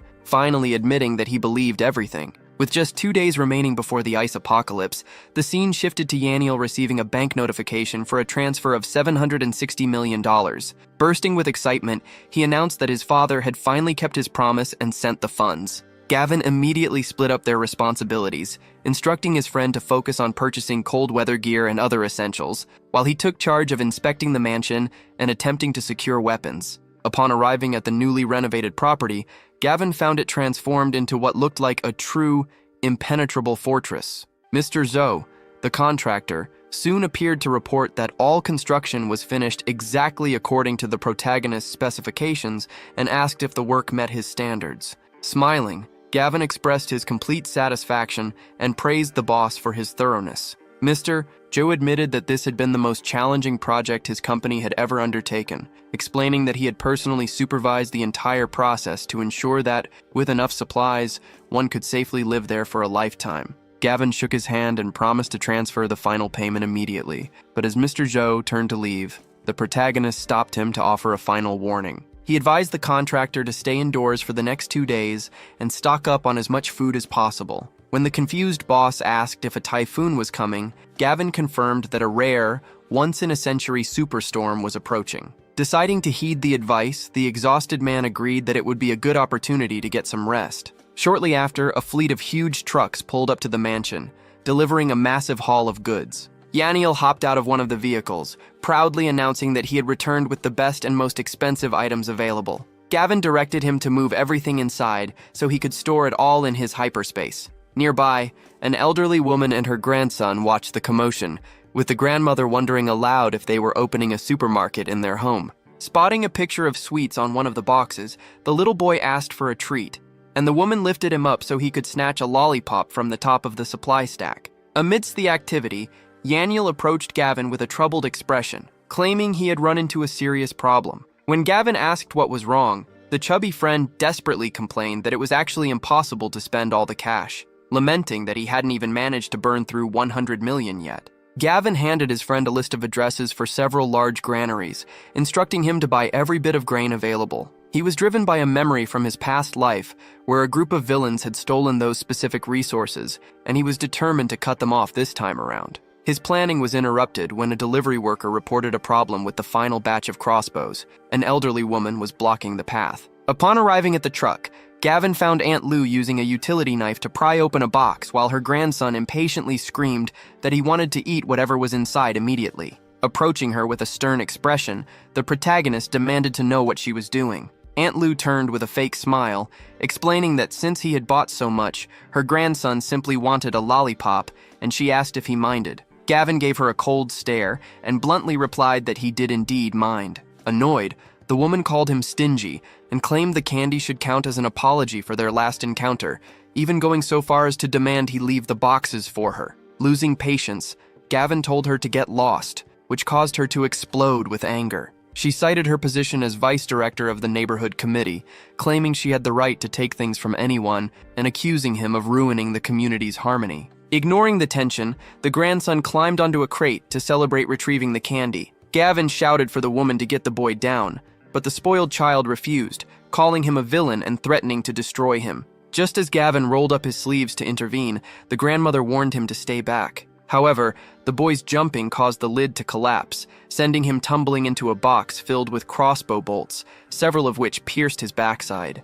As the boy screamed in pain, his grandmother rushed to pull him out while he continued to cry about his injury. Gavin watched with a satisfied smile, remarking that it served them right. Furious, Aunt Lou accused him of causing the injury and threatened to return for compensation before dragging her grandson away. Meanwhile, watching from a distant balcony, Xenia and her friend witnessed the chaos, leaving the redhead to question why Gavin was stockpiling such a massive amount of supplies. Yang Zaking, Xenia's best friend, commented that Gavin must be crazy for stockpiling so many supplies in such intense heat, questioning if he wasn't worried about everything spoiling. The ex-girlfriend dismissed the concern, assuring her that Zach would take care of him, and simply invited her friend to head to the beauty salon. The narrative then shifted to the logistics park with only 1 day remaining before the apocalypse. Yaniel was in high spirits, celebrating the fact that they had successfully spent all their money to acquire 5 entire granaries, securing enough food to last a lifetime. Gavin told his friend that their next move, after meeting with QQI, was to collect every bit of that grain. When they found the girl, she greeted Gavin happily. Upon being asked about her recent days at the park, QQI replied that the work was going great, and she had even been promoted to warehouse supervisor, though she was eager to know when she could leave. When the protagonist informed her that she could go the following day, she was thrilled and offered to quit on the spot. However, Gavin stopped her, explaining that he needed her to handle one last task, securing the warehouse keys for a visit he planned to make that very night. Shocked by the request, the girl asked what he intended to do there so late. Avoiding a direct answer, the young man promised to explain everything later and instructed her to wait for him inside the warehouse without telling a soul. Left alone, QQI grew thoughtful and began to suspect the protagonist's true intentions. Later, inside one of the granaries, a staff member informed the duo that the food was ready for inspection. Gavin dismissed the site manager, stating that his own people would handle operations from that point on. As soon as the man left, Yaniel excitedly declared that it was time to begin. Gavin activated his hyperspace ability, instantly collecting the supplies. Witnessing the process, his chubby friend was amazed at how the mountain of food vanished in a split second. The protagonist explained that anything stored in the hyperspace remained in its exact original state, leading Yaniel to ask if time effectively stopped inside that dimension. Gavin admitted he wasn't sure yet and would need to investigate further. Suddenly, the site manager returned to retrieve a forgotten item. Stepping back into the warehouse, he froze in absolute shock, wondering if he was hallucinating as he stared at the empty space where a mountain of grain had stood just moments before. Having cleared out the granaries, the protagonist headed for the logistics park and knocked on the warehouse door where Kyukui was waiting. She opened it, greeting him with a hint of awkwardness, and he immediately warned her that what she was about to witness might be shocking, insisting she remain completely silent.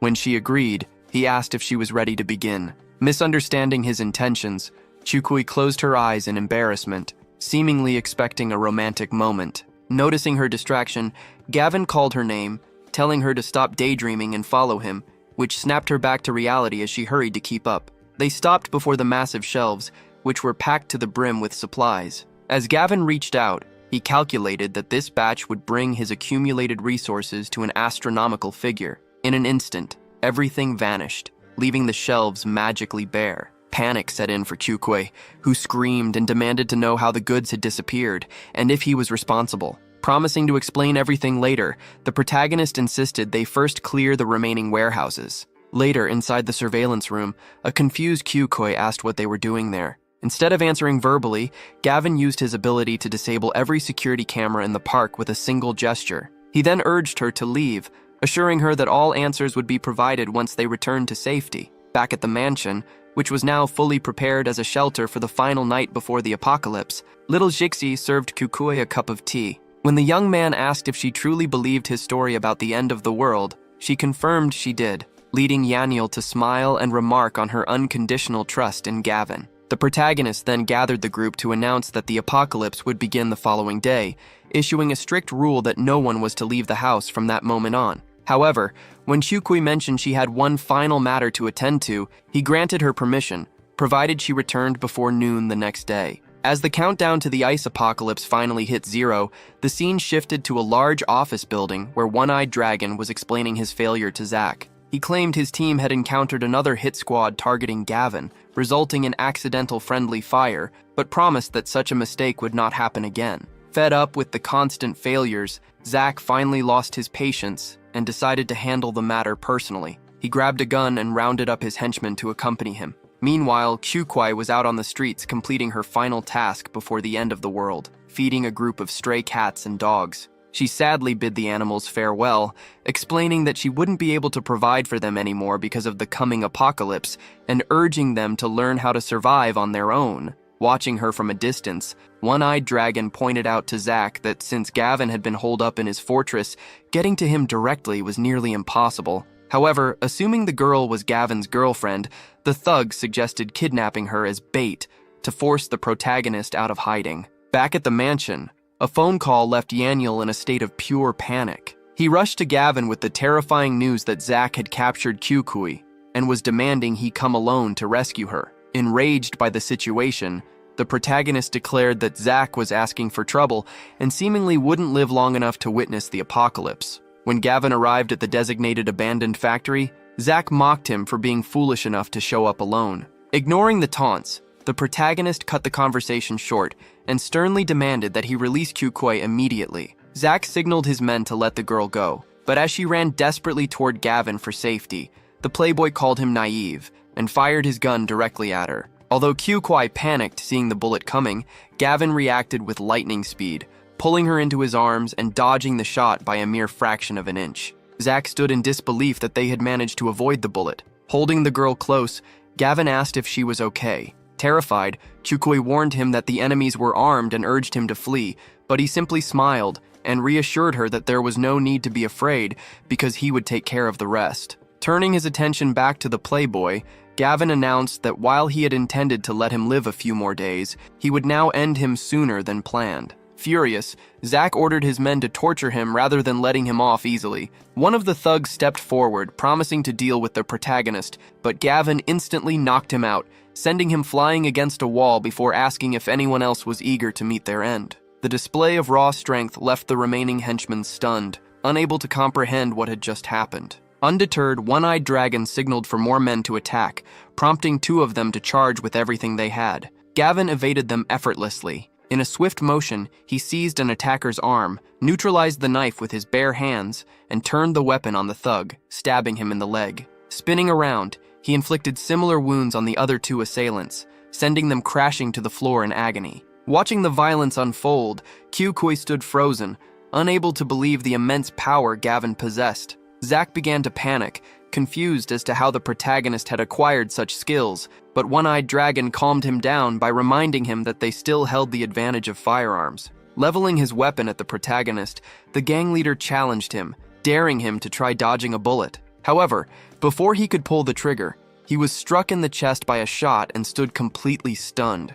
Wearing a victorious smile, Gavin revealed his own gun, noting that he had simply been faster on the draw. Seeing One-Eyed Dragon's body hit the floor, Zach fell into a state of disbelief, while Kyukoi was horrified to witness the protagonist take a life right before her eyes. Terrified, the playboy turned and sprinted toward the exit, desperate to escape. He didn't get far, as Gavin fired a precise shot that struck him in the leg, preventing his getaway. Walking over to the fallen rival, the protagonist ironically asked if he really thought he could run away. In a desperate attempt to save himself, Zach screamed that he was the heir to the dragon group and that Gavin couldn't touch him. Ignoring the threat entirely, the protagonist shot him in the other leg without hesitation, coldly replying that he had just touched him, proving he wasn't afraid at all. Realizing he was completely cornered, Zach admitted defeat and told Gavin to name his price. When the protagonist demanded an absurd sum of 1 trillion, the playboy was shocked and angrily accused him of joking, insisting that no one could possibly pay that much. Mocking him for being too poor to afford the price, Gavin delivered a kick to his face to teach him a lesson. Although the defeated playboy began begging for mercy and pleading for the assault to stop, Gavin ignored his cries. He continued the beating, shouting that he had warned the coward he would end him that day. Suddenly, a police car arrived on the scene, and an officer screamed for everyone to freeze and stay where they were. Gavin seized Zach by the collar, demanding to know if he was the one who had summoned the authorities. Wearing a mocking smile, the playboy admitted that calling the police had been his backup plan, boasting that Gavin could no longer kill him and would instead spend the rest of his life rotting in prison for public assault. Losing patience with the taunts, Gavin simply aimed low and shot the rich kid in the groin. Zach immediately collapsed, screaming in agony that his jewels were crushed and his future happiness ruined. As officers rushed in ordering him to drop the weapon, Gavin calmly explained that killing Zach would be too easy. He turned to the law enforcement agents and assured them that there was no way he would be caught that day. Although he raised his hands in a gesture of surrender, he began a countdown instead of complying. The moment he whispered that time was up, the atmosphere shifted. An officer aiming at him froze in shock as he realized snow was falling. The entire squad looked up in disbelief, mouths open, struggling to understand how it could be snowing in the middle of summer. Within seconds, the sunny sky vanished behind a sudden, violent blizzard as the weather underwent a drastic transformation. Temperatures plummeted so fast that the officers began shivering violently, screaming about the cold. Nearby, one of the injured henchmen panicked as ice began to form over his open wounds. On the ground, Zach begged for assistance, terrified that he was freezing solid, but Gavin just watched him with a look of triumph. Seeing the suspects turning into ice, the lead officer frantically ordered his team to save them. Ignoring the chaos, Gavin grabbed Kyukoi's hand, confirming that the apocalypse had truly arrived and urging her to move before it got colder. When an officer tried to block their path by pointing a gun, Gavin offered a piece of advice. He should lower the weapon immediately, or the freezing metal would destroy his hand. A moment later, the officer screamed in desperation, dropping the firearm as his fingers lost all feeling from the cold. Before leaving, the hero crouched beside Zack to ask what he thought of the situation now, reminding him of his earlier promise that he wouldn't be caught. The playboy cried out that his legs were turning to ice, but Gavin simply told him to enjoy the apocalypse. He then walked away with the girl, leaving Zack to his fate while the crowd around them panicked, screaming about the disaster that threatened to freeze them all. Dressed in warm winter clothes, Chukoi admitted she could hardly believe his predictions had actually come true, but Gavin ominously replied that this was merely the beginning and conditions were bound to get worse. When she asked with a serious expression how long the ice apocalypse would last, the young man claimed he didn't know, though privately he recalled that in his past life, the freeze had persisted for a full year without end until the moment he died. As chaos began to take hold of the city, people started looting clothing stores. One man threatened to call the police, only for a looter to retort that legal threats didn't matter when they were about to freeze to death. Hyukui expressed her fear regarding the collapse of social order, to which the protagonist added that it wouldn't just be order that vanished, but people's humanity as well. Suddenly, two thugs armed with knives surrounded the pair, demanding they hand over their warm clothing.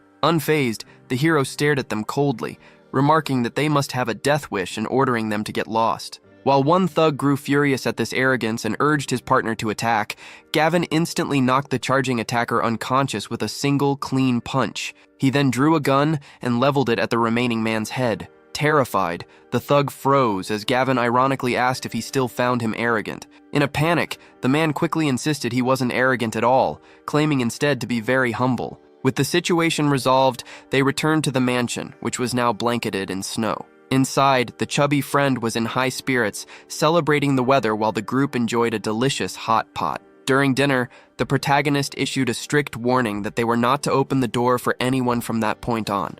Meanwhile, the TV news reported on an unexplained global cold wave, with the UN urging citizens to maintain order. Glancing at his phone, the protagonist smiled, noting that the neighborhood group chat had become quite lively. In the chat, residents were panicking and speculating about the disaster, with some advising others to stock up on resources. However, Aunt Lou interrupted, telling everyone to trust the government and stop causing trouble by hoarding supplies. Gavin decided to join the conversation, sending a message advising the neighbors to gather as much food as possible. Annoyed, Aunt Lou called him a punk and told him to watch his mouth, insisting the blizzard would end soon, but Gavin simply dismissed her as an idiot. 3 days later, with snow still falling heavily, Yaniel reported that the temperature outside had plummeted to 60 degrees below zero. While Kyukoi worried about the many people who hadn't managed to store food in time, the protagonist remained unconcerned, simply looking at his phone with a smile while his friends fretted over the situation. Residents in the group chat began to complain that the cold wave showed no signs of stopping, with one member specifically calling out Aunt Lou regarding her previous promises. She replied that she was freezing as well and announced her plan to organize a committee to inspect everyone's supply reserves. Moments later, a knock sounded at the protagonist's door. When he asked who was there, Aunt Lou and two men outside claimed they were a community group bringing warmth and told him to open up. However, the hero refused the offer with a smile, noting that it was already quite warm inside. Despite her insisting on her authority as a committee member, the young man refused to open the door, using the freezing weather as his excuse. Furious at the rejection, Aunt Lou accused him of defying the organization and shouted for him to open the door immediately. She arrogantly remarked that he should know his place, but the protagonist quickly corrected her. He wasn't defying the organization, he was defying her specifically, adding that she was an idiot. Enraged, Aunt Lou called him a scoundrel and complained that he was getting on her nerves. When one of the men asked what their next move should be, she decided to inspect the other houses first, admitting she urgently needed to find supplies for her grandson. Safe inside the mansion, the protagonist reflected on how quickly the malicious nature of humanity had surfaced in just 3 days. Meanwhile, at Zinnia's mansion, her mother was in a panic, complaining that they only had enough food left for 3 days and asking where Zack was. The redhead explained that the roads were completely blocked, but when her mother asked how they would survive, Zinnia told her not to worry since they still had money to buy supplies. She then took to the chat group, announcing she was out of food and asking if anyone had items to sell. A neighbor offered 3 pots of noodles and 5 cans of porridge. Zinnia initially offered 50 and 80 for the items, but the seller raised the price to 100 and 200. Desperate, she accepted the deal, instructing him to deliver the goods and letting everyone know she was willing to buy from others as well. Observing the transaction, the protagonist noted that Xenia was smart enough to secure supplies while she could.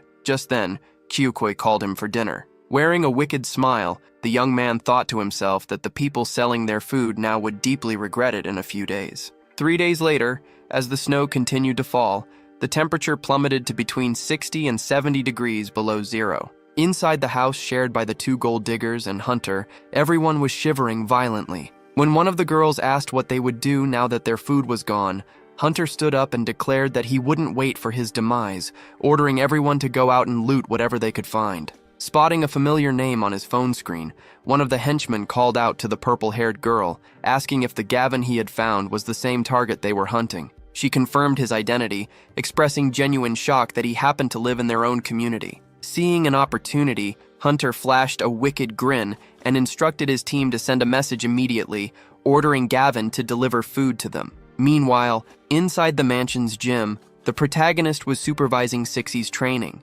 encouraging her to maintain her stance for 30 minutes to pass the test. The determined little girl confidently replied that she would definitely succeed. Inspired by her effort, Yaniel decided he should start exercising as well. Gavin agreed, suggesting he train alongside Sixie. Even though his body cultivation technique wasn't perfect, starting now would still put him ahead of the average person. However, the burst of motivation was short-lived. Moments later, Yaniel collapsed on the floor, yelling that he couldn't take it anymore and joking that he needed a lobster to recover from the exhaustion. The session was interrupted when Gavin's phone vibrated with a new message. It was from one of Hunter's lackeys, demanding to know if he was Gavin and ordering him to bring food to their boss. The protagonist stared at the screen seriously before typing a single-word reply, "Idiot." The interaction made him realize that the timeline had shifted, as Hunter and his group had never lived in this neighborhood during his previous life. Back at Hunter's place, the boss asked if there had been any response yet. When the henchman confirmed there was,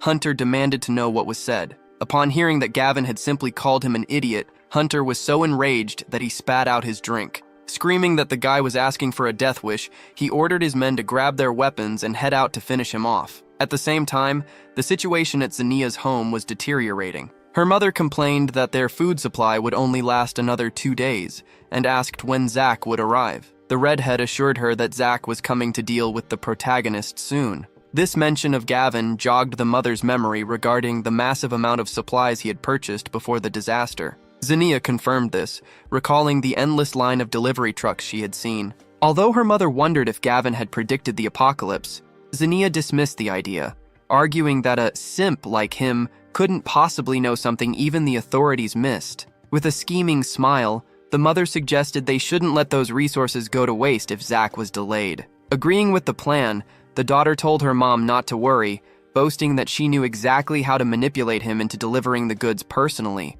Outside Gavin's mansion, Hunter and his armed gang arrived, with one of the thugs pointing out the house where their target lived. Inside the house, Yaniel spotted movement on the security monitor and panicked, warning that intruders were gathering outside. However, the protagonist calmly reassured him, explaining that it was only Hunter and his gang. Outside, the leader shouted at the door demanding immediate entry, but Gavin stood firm with his arms crossed, stating they weren't welcome and telling the group to get lost. Irritated by the rejection, Hunter threatened to smash the door down, warning that it would be too late to beg for mercy once he got inside. Deciding to teach the thug a lesson, Gavin mocked his foul language and promised to wash his mouth out. He pressed a button, releasing a high-pressure jet of freezing water onto the intruders, causing them to scream in agony. Although one henchman complained he was too cold to move, Hunter tried to order a forced entry to finish Gavin off. However, the freezing temperatures were too much to handle. The men fled, abandoning their weapons, while Hunter screamed a final promise that Gavin would regret his actions. Safely inside, Yaniel laughed at the monitor, celebrating the fact that the scumbags were likely to freeze solid. 7 days into the apocalypse, Gavin announced they were heading out that night, confusing his friend. With a mysterious smile, the young man explained that another meteor shower was approaching. Just as Yaniel began to get excited about the event, Gavin's phone vibrated. He was surprised to see a message from Xenia asking if he was around and stating she wanted to talk. Seeing the screen, Yaniel snatched the phone away, shouting that she was an idiot and there was absolutely nothing to discuss. Over at her mansion, Xenia's mother asked for an update. Full of confidence, the redhead told her not to worry, convinced that Gavin was thrilled to hear from her and would reply soon.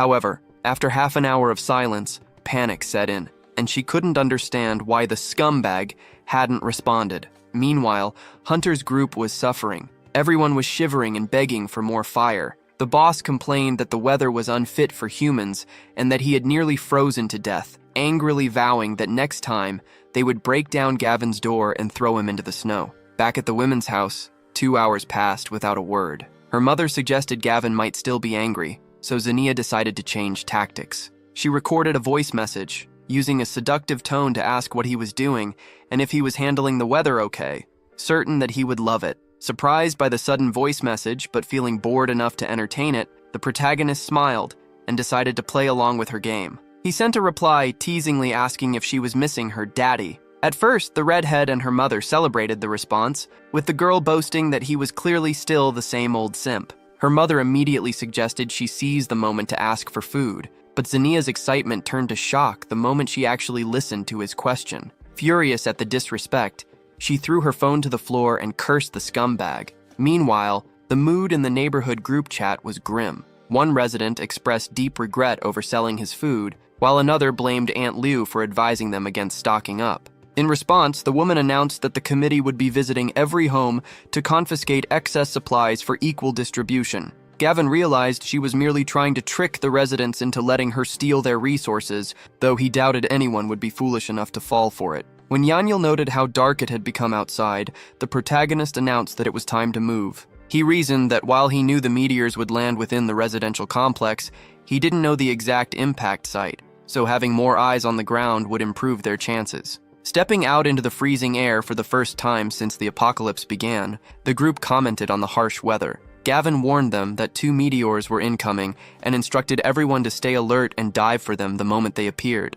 Their search was interrupted when they spotted Aunt Liu and her men patrolling the area, demanding cooperation for their supply collection. The woman complained loudly that her previous stock was gone and her grandson was hungry again, prompting an annoyed Yaniel to call her absolutely shameless. One of her henchmen noticed Gavin ahead, bringing a wicked smile to the old woman's face. She remarked that while he had kept his door shut before, they had finally caught him in the open. Her group quickly surrounded the friends, and Aunt Liu shouted for them to stop. Turning around calmly, the young man asked if there was a problem. She accused him of hoarding truckloads of supplies, a fact Gavin confirmed with a confident smile. Delighted, Aunt Liu declared that this made things easy and demanded he hand everything over to the neighborhood committee. When Gavin asked why he should comply, she insisted it was an official order and that he needed to set a positive example. However, he cut her off, bluntly stating that his supplies were none of her business. When she questioned his lack of moral improvement, he gave her an ironic smile,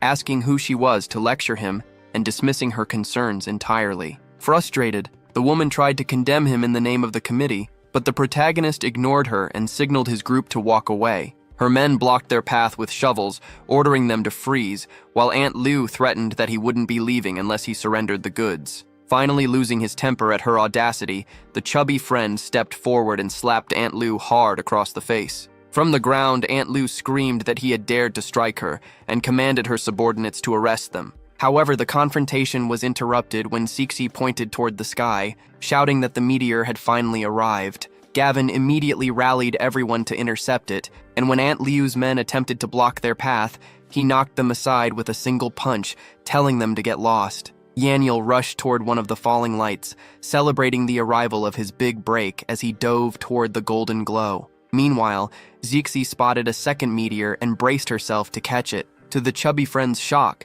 the object seemed to move on its own, flying directly toward the little girl before impacting her and enveloping her in a shroud of golden energy. Concerned, Kiyuki rushed over to ask if Cixi was hurt. The girl stood up and reassured her that she was fine, explaining that the meteor seemed to have merged with her body. Suddenly, Kiyuki spotted a third object descending and shouted a warning. Wasting no time, the protagonist ordered the group to chase after it. Aunt Liu continued to yell from the ground, accusing them of assaulting an elderly woman and attempting to flee the scene. However, her complaints were drowned out as the meteor slammed into the earth, creating a blast of light that knocked everyone backward. Confused, Yaniel asked why this one had landed, and Gavin explained that meteors hitting the ground contain special items rather than abilities. Approaching the crater, Yaniel pointed out a glowing amber-like object. Picking it up, The protagonist identified the substance as red spiritual fluid, a rare and precious resource. He explained that its primary effect was to drastically increase a person's resistance to cold.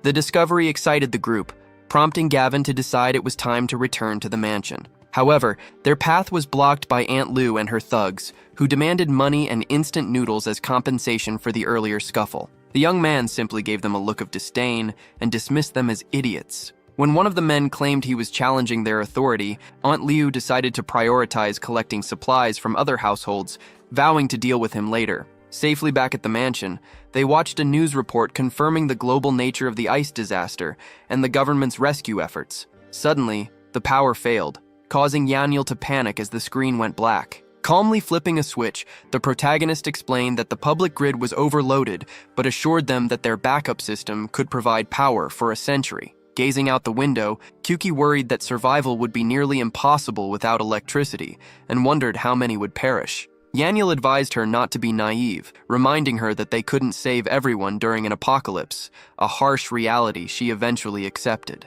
Changing the subject, the protagonist asked Zixi how she felt after absorbing the meteor. Smiling, the little girl replied that she didn't feel much different, aside from feeling significantly lighter than before. Confused by the simplicity of her answer, Gavin asked if that was really it, and she excitedly confirmed. To properly test her new ability, the chubby friend suggested she try performing the body-strengthening technique Gavin had taught her. Gavin observed the girl closely and realized that her physical condition hadn't improved at all, leading him to conclude that her new ability had nothing to do with physical strength. He asked if any strange memories had surfaced in her mind, such as sword-fighting techniques or magic spells, but she replied that nothing had changed, finding the whole situation very odd. Since there were no immediate answers, the protagonist decided they would simply have to figure out the nature of her power as time went on. With that matter settled for the moment, he gathered the group to share the spiritual fluid so they wouldn't have to worry about the freezing temperatures outside. Yaniel took his share and drank the reddish liquid in a single gulp,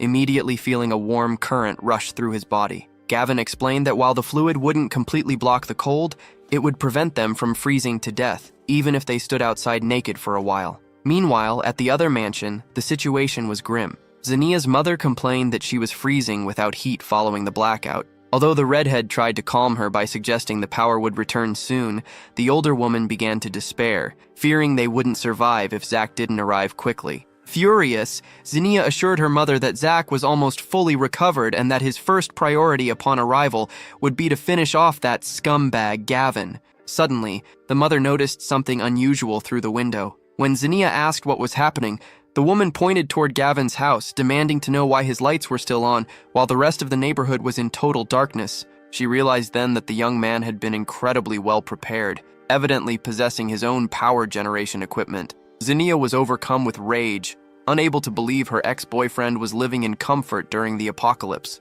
Seeing an opportunity, the mother urged her daughter to contact him again to see what they could get. Adopting a seductive tone, the girl sent a message asking what he was up to since the power was out for everyone else. Inside his warm, well-lit mansion, the protagonist received the message and smiled, realizing that Zinnia was in trouble and had come looking for him again. Deciding to have some fun, he took a picture of their table, which was piled high with food, to show off his lifestyle. The two women excitedly checked the notification, only to see a photo of a feast featuring lobster, steak, and ribs, accompanied by a note saying he had prepared it all simply because he was bored. The sight made them drool, with the mother commenting that she would die happy just for one bite. Desperate, the older woman told her daughter to get food from Gavin no matter what, prompting the girl to send another message asking how he still had so much left when they had already consumed everything they had. The phone beeped again, momentarily exciting the two women, who thought he was finally engaging in conversation. However, their hopes were dashed when they read the protagonist's curt reply. He simply acknowledged the message and stated he was going to eat, effectively ending the chat. Furious at the dismissal, the redhead hurled her phone to the floor, screaming that Gavin was doing this intentionally just to annoy her. Meanwhile, Gavin relaxed on his sofa, noting that his neighbors were becoming increasingly desperate. In the group chat, a starving resident announced his intention to go outside to forage, despite warnings from others about the depth of the snow. From the comfort of his warm home, the protagonist knew that venturing out into temperatures plummeting to 90 degrees below zero was essentially suicide. Regardless of a fortune teller's advice to stay put, the desperate man decided to go alone, leaving the others to simply wish him luck. The situation at Hunter's place was equally dire. His henchmen and the two women were complaining that their food was gone and begging the boss to come up with a survival plan before they starved. Hunter stood up and declared that leaving the neighborhood was far too dangerous. Instead, a wicked smile crossed his face as he proposed a different solution. They would rob Aunt Lou, knowing she had been stockpiling supplies collected for the committee. Unaware of the target on her back, Aunt Lou was busy feeding her grandson the provisions she had taken from other households. The boy selfishly insisted that the food belonged entirely to him and told his grandmother not to eat any. She readily agreed, urging him to eat until he was full. Their dinner was interrupted by aggressive knocking, annoying the woman who demanded to know who was there. Hunter and his armed gang shouted from the hallway, ordering her to open up immediately. Terrified to find a thug like Hunter at her door, Aunt Lou hesitated. The gang leader threatened to smash the entrance if she didn't comply, causing the woman to frantically tell her grandson to hide their food stash. Losing patience, Hunter and his men kicked the door down with full force and stormed the apartment. Inside, a henchman immediately spotted the supplies. The grandson tried to shield the food with his arms spread wide, but Hunter simply smiled and ordered his crew to seize everything. Aunt Lou attempted to intervene, claiming that as the head of the neighborhood committee, their actions were illegal. Hunter scoffed at her hypocrisy, pointing out that she had stolen those very supplies from other residents. As she tried to fight back to protect the horde, a thug shoved her aside to grab a box. When she persisted, another gang member threw her to the floor, telling her to get lost. The spoiled grandson then tried to stop them, screaming that the food was his and threatening to destroy them in the name of the light. Annoyed by the brat's screaming, a henchman slapped him hard across the face, causing the grandmother to scream in horror as she watched her beloved boy get assaulted. Not content with just taking the food, Hunter decided they shouldn't leave empty-handed and ordered his crew to seize the wooden furniture to use as firewood, a move his men quickly praised as brilliant. Left on the freezing floor, Aunt Lou hugged her grandson tightly and screamed at the thugs, accusing them of trying to destroy the boy's life. Elsewhere, Zania's mother offered some strategic advice, telling her daughter to stop being angry and try acting cute instead, claiming that men were weak when women behaved that way. Following this lead, the girl messaged the protagonist, saying she missed him after all this time and asking if she could come over. To her surprise, Gavin replied with the word, "Okay." Wearing a victorious smile, the redhead celebrated with her mother, boasting that they were finally going to eat well since her ex was clearly still a simp who would do whatever she wanted. Confident in their success, the pair headed to the young man's mansion, where the girl knocked on the door and demanded he open up. Inside, however, the protagonist ignored the noise and continued playing his video game, casually asking who was there. Shivering in the cold, Zania excitedly identified herself and begged for entry, complaining that she was freezing. Without looking away from his screen, Gavin asked why he should open the door and who exactly had told them to come over. Annoyed by the question, the girl yelled that he had invited her by replying "okay" to her message. With a mocking smile, the young man suggested she must have misread it and told her to check the text again.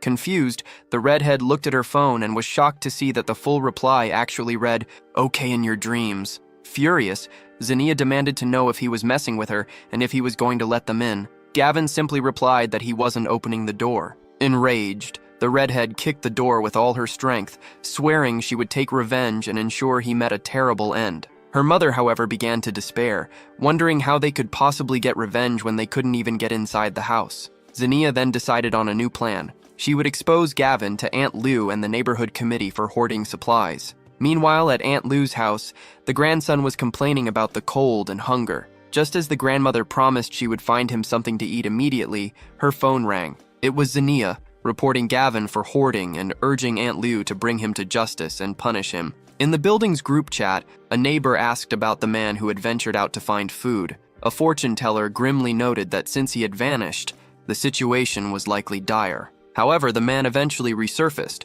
reporting that he had nearly died and had lost all sensation in one of his legs. This terrifying account led another resident to conclude that starving to death was a better option than facing the cold. Lying in bed, the hero observed the conversation, realizing that the ultimate test of human nature had finally begun. His thoughts were interrupted when Aunt Lou tagged him in the chat, demanding to know what he planned to do with his stockpile. The mention of resources immediately caught the neighbors' attention, leading them to plead for medicine. Gavin understood immediately that the old woman was weaponizing the entire complex against him to force his submission. In the public chat, she relentlessly pressured him, accusing him of lacking the compassion expected of a college student, an argument that successfully swayed the desperate neighbors to her side. Reading the accusations, the protagonist recalled his past life, where his kindness had been exploited and his food stolen. He swore to himself that he wouldn't make that mistake again. Enraged by his lack of response, Aunt Liu escalated her threats,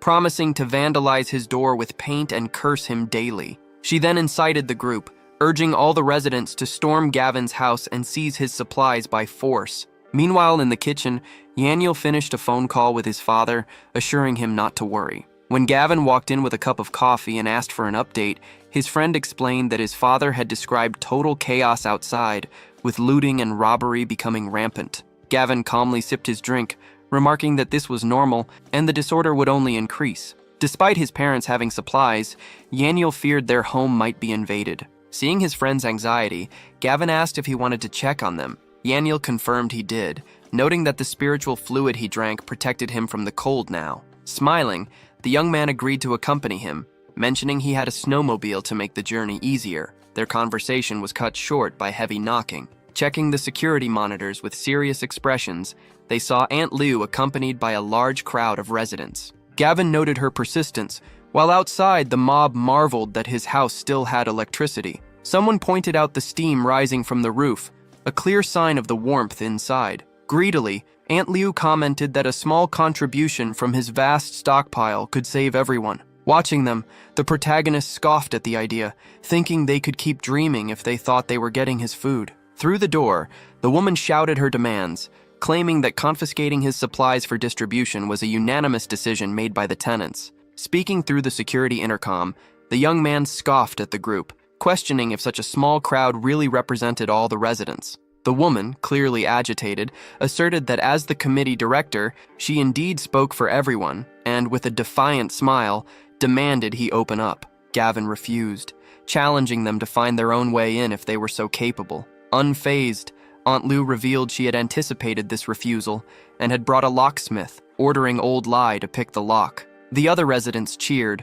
already fantasizing about the warm room and delicious food awaiting them inside. However, their excitement was short-lived. The locksmith struggled with the mechanism, admitting he had never seen a lock like this before. It was a sophisticated, multi-layered system that refused to budge. Inside, the protagonist laughed at their futility, knowing his door's security rivaled that of a bank vault. Impatient with the delay, Aunt Liu urged the man to try harder, but his second attempt with a different tool was equally useless. Tired of the game, the protagonist instructed Yaniel to electrify the door, a command his friend obeyed instantly. The moment the locksmith touched the metal again, he received a violent shock and collapsed to the ground. Furious, Aunt Liu screamed that Gavin had trapped the door, but she refused to give up. She ordered Plan B, commanding the group to use a heavy wooden log as a battering ram to smash their way in once and for all. With a loud crash, the residents slammed the log against the entrance, but the fortified door didn't yield an inch. Watching the monitor, the chubby friend complained about their shamelessness,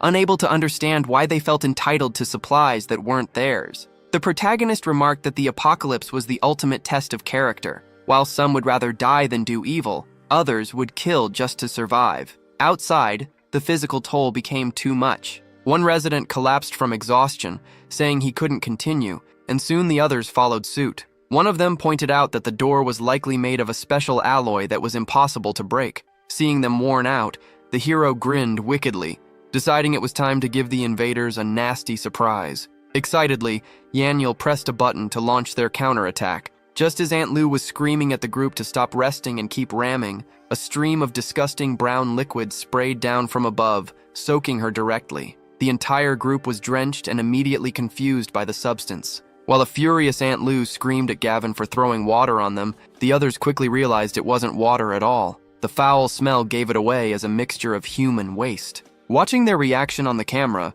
the protagonist laughed, telling the old woman she could keep cursing all she wanted because they had plenty more waste to unload. Freezing, stinking, and defeated, the residents finally gave up and retreated, cursing Aunt Liu for dragging them into this mess. At Hunter's house, one of the women reported the failure of Aunt Liu's raid, noting that everyone had returned soaked in waste. Hunter remarked that Gavin clearly had some tricks up his sleeve, and possessed impressive defenses. The woman with glasses pointed out that such security proved he was guarding a massive stockpile of supplies, while the other gold digger agreed, arguing that they couldn't just leave him alone. If they could breach his house, the food inside would be enough to sustain everyone without worry. Their leader, citing his past history with Gavin, vowed to finish him off but insisted they needed to prepare thoroughly first. Meanwhile, in the other mansion, Zania's mother was in despair over the failed attack, complaining that she was freezing. Deciding to try Zach again, the girl called him, but the playboy answered with annoyance, asking why she was bothering him.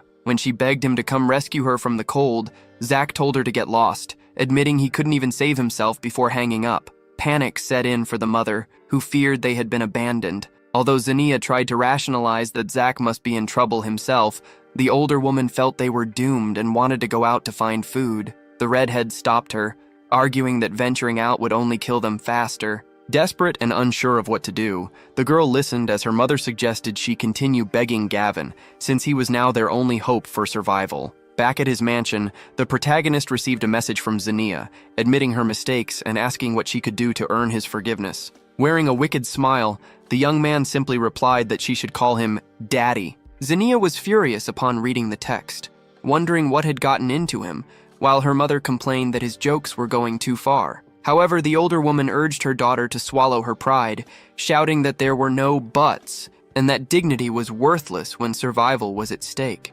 Adopting a determined look, the redhead decided to play along to trick him, planning to teach him a lesson once she was inside. She sent the message Daddy, which Gavin received with a satisfied smile. The women celebrated, believing he would finally let them in, but their hopes were dashed when he mockingly replied that he didn't have a rebellious daughter like her. Enraged, the girl lost it and began insulting him with every name in the book. At the same time, Hunter gathered his crew. One of his men confirmed that preparations were complete and guaranteed they would get the guy this time. Giving the order, the boss led his group of thugs toward the protagonist's mansion to launch their attack. Inside, Yaniel spotted the intruders on the security camera and immediately warned Gavin that Hunter and his gang had returned. Wearing a confident smile, the hero assured his friends that they would make the intruders regret their actions, proving they weren't easy targets to bully. Outside, the gang leader shouted an ultimatum, giving Gavin one last chance to open the door, but the protagonist merely responded with a mocking grin, dismissing the man as an idiot. Having run out of patience, Hunter declared that time was up and instructed his men to stack firewood against the entrance. Once the wood was in place, he ordered them to douse it in gasoline and burn the occupants alive. Inside, Yaniel panicked at the thought of the house being destroyed, but Gavin quickly calmed him down by explaining that the mansion was built with fireproof materials. Unaware of this, Hunter tossed a lighter onto the fuel with a wicked smile, telling Gavin to prepare for a fiery end. A massive bonfire erupted at the front door, yet after some time, one of the thugs noted that there was no commotion inside. Another henchman pointed out that the fire was having no effect on the building's fire-resistant exterior. Enraged by the failure, Hunter commanded his team to bring up an impact drill to bore a hole directly through the wall. An excited goon grabbed the tool and began drilling while his boss cheered him on. The loud noise frightened little Sixie, who warned that bad men were breaking in, but the protagonist comforted her,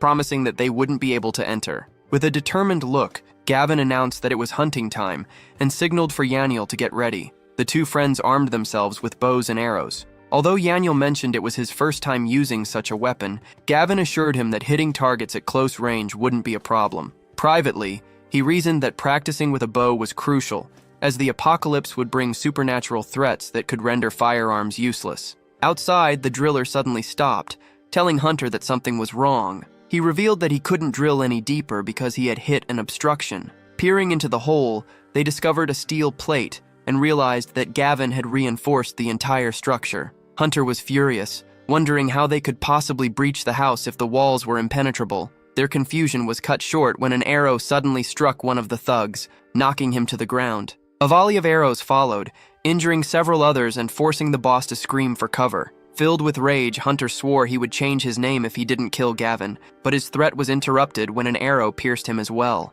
Screaming in pain, he was supported by his subordinates as they frantically retreated back to their own house. As the rest of the gang fled the scene, the three wounded men left behind cried out, begging not to be abandoned. Observing from safety, the protagonist noted that only 3 remained. When Yaniel asked what they should do with them, Gavin reassured his friend that there was no need to worry. Without medical attention, the men wouldn't last much longer. Although the injured thugs pleaded for their lives, claiming Hunter had forced them into the attack, Gavin simply ignored their excuses and signaled Yaniel to head back inside. Once indoors, Yaniel questioned why he had let the others escape. Gavin explained that Hunter would never return for his subordinates, and given the freezing temperatures, the abandoned men would freeze solid within 10 minutes. Yaniel smiled as he realized the brilliance of the plan, noting that since the gang leader was also wounded, his refusal to return would likely trigger internal conflict within his group. Outside, one of the abandoned men expressed relief that Gavin hadn't killed them outright. However, his companion didn't share that optimism, realizing that their injuries combined with the extreme cold were a death sentence. Desperate, he urged his friend to call Hunter, begging their boss to come back and rescue them. When Hunter picked up, he asked for their location, but the moment the henchman confirmed they were still outside Gavin's house, the line went dead. Shocked, the man told the others that their boss had just hung up on them. Realizing they had been left to freeze, one of the thugs exploded with rage, cursing Hunter for abandoning them after they had risked their lives for him. In a state of hopelessness, one of the men concluded that their only chance of survival was to appeal to Gavin. Turning back toward the mansion, the three began screaming for help, frantically promising to serve as his slaves if he would just save them. Meanwhile, back at his base, Hunter screamed in agony, ordering someone to remove the arrow lodged in his back. When a subordinate yanked it out in one go, the boss howled in pain. Watching the chaotic scene, the two women whispered to each other that Hunter had failed yet again, admitting they had severely underestimated Gavin. From the sofa, a suffering Hunter yelled at the girls to stop staring and go boil water to clean his wound. Trying to soothe his temper, they told him not to worry and retreated to the kitchen. Once out of earshot, the woman with glasses asked her friend what their next move should be, noting that Hunter was clearly no match for Gavin. Her purple-haired friend agreed, stating that they couldn't rely on the boss anymore and needed a backup plan. Desperate, the other woman insisted that there was no way out, lamenting that they were trapped with absolutely no food. However, her purple-haired friend came to a realization. Gavin's mansion was currently the safest place in the entire neighborhood. Although the girl with glasses hesitated, reminding her friend of their bad history with the guy, the other woman reassured her, arguing that if they simply apologized, he wouldn't let them die. Meanwhile, the protagonist and Yaniel were preparing 2 snowmobiles. The chubby friend was thrilled, celebrating how much easier the vehicles made traveling through the heavy snow. Putting on his helmet, the hero announced that they were heading out to check on Yaniel's parents. Watching from her window, Zinnia's mother was shocked to see them driving snowmobiles. The sight sent the redhead into a rage, and she vowed to take everything the protagonist owned and finish him off once and for all. Navigating through snowdrifts that were already over 6 feet deep, the two friends made their way across the frozen landscape. Along the route, Gavin spotted a supermarket and signaled his friend to investigate it. Upon entering, however, they found the place completely looted and empty. Gavin explained that this was normal, noting that it had been nearly a month since the apocalypse began, so everyone's food reserves had likely run out. Suddenly, Yaniel shouted a warning. Reacting instinctively, the young man spun around and delivered a swift kick to a stranger attempting a sneak attack from behind. Yaniel immediately drew his gun, aiming it at the man on the floor and calling him a scumbag for the ambush. The attacker begged them not to shoot, claiming he had no choice because he had a family to feed. The mention of a family surprised Yaniel. To prove it, the man called out to the shadows, and a pregnant woman emerged with 2 young children. He explained that they had eaten all the food in the store and were desperate. Gavin questioned why the man had chosen to attack instead of simply asking for help, a question that left the stranger speechless. Fearing the worst, the woman and children dropped to their knees, begging to be let go in peace. Ignoring them for a moment, the hero called Yaniel to follow him down one of the aisles. As they walked, the chubby friend asked about a strange smell in the air. Gavin grimly replied that it was the scent of blood. Moments later, Yaniel was horrified to stumble upon 2 bloody skeletons lying on the floor. But the hero stared at the grisly scene without emotion, remarking that it was exactly what he had suspected. Overcome by the gruesome discovery, the chubby friend couldn't handle the nausea and began to vomit. Once he recovered, his shock turned into a blind rage, and he vowed to slaughter the scumbags responsible. However, the protagonist challenged his friend's resolve,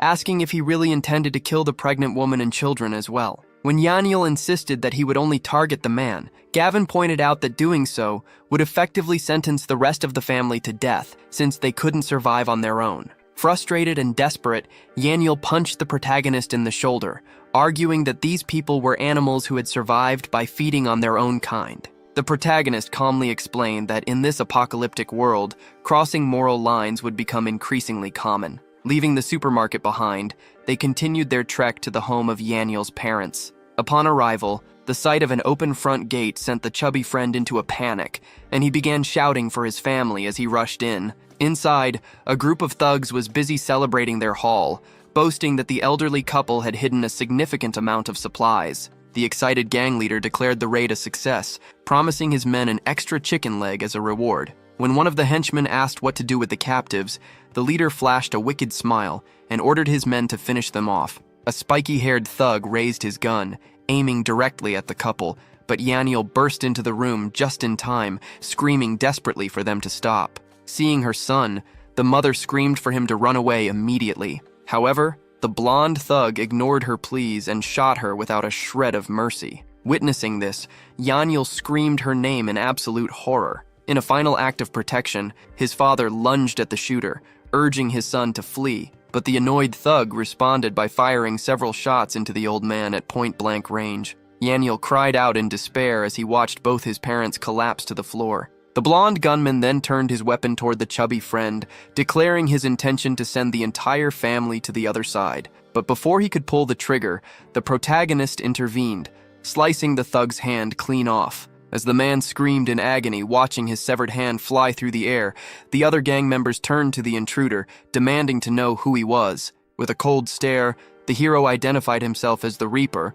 before plunging his knife into the blonde man's chest. Enraged, the gang leader ordered his crew to kill the intruder. Two thugs charged forward, shouting that he was about to meet his end, but the protagonist was faster. With a swift movement, he disarmed the first attacker. The protagonist's lightning-fast movements left the gang leader and his companions stunned. Panic seized a blue-haired thug who screamed for a retreat, but he wasn't fast enough. The hero struck him down from behind with a lethal blow. With blood splattered across his face, the young man turned to the remaining criminals, warning that anyone who moved would end up as dog food. Terrified, the survivors dropped to their knees begging for mercy, but Yaniel ignored them, rushing frantically to his parents' side. His mother managed to whisper that she was happy he was safe, while his father, using his final breath, issued a grave warning to beware of a man named Lee Sanchin from Mang Village. Moments later, both parents passed away, leaving Yaniel heartbroken and devastated. Consumed by rage, the chubby friend demanded the protagonist step aside so he could handle the prisoners himself. He lunged at the gang leader with a knife, but Gavin intervened before the strike could land. Although the thug desperately pleaded that he was only following orders, Yaniel grabbed him by the collar, cursing him to hell. However, the protagonist stopped his friend a second time, insisting on an interrogation first. With a cold stare, he demanded to know who had sent them, to which the man confessed it was the chief of Mang Village. The name struck a chord with Yaniel, who revealed that his father had once sponsored that very village, and that Lee Sanchin had been a former employee. Despite his precarious position, the thug arrogantly boasted that Mang Village was the region's supreme power and warned that no one could cross them and escape. Scoffing at the threat, Gavin ripped the man's clothes off, leaving him confused and exposed. The hero declared that a quick death was too merciful. Instead, a piece of trash like him deserved to freeze slowly. Ignoring the man's pleas for mercy, he kicked him out into the snow. Outside, the thug begged for a quick end, but within seconds, the extreme cold claimed him, turning him into a frozen statue.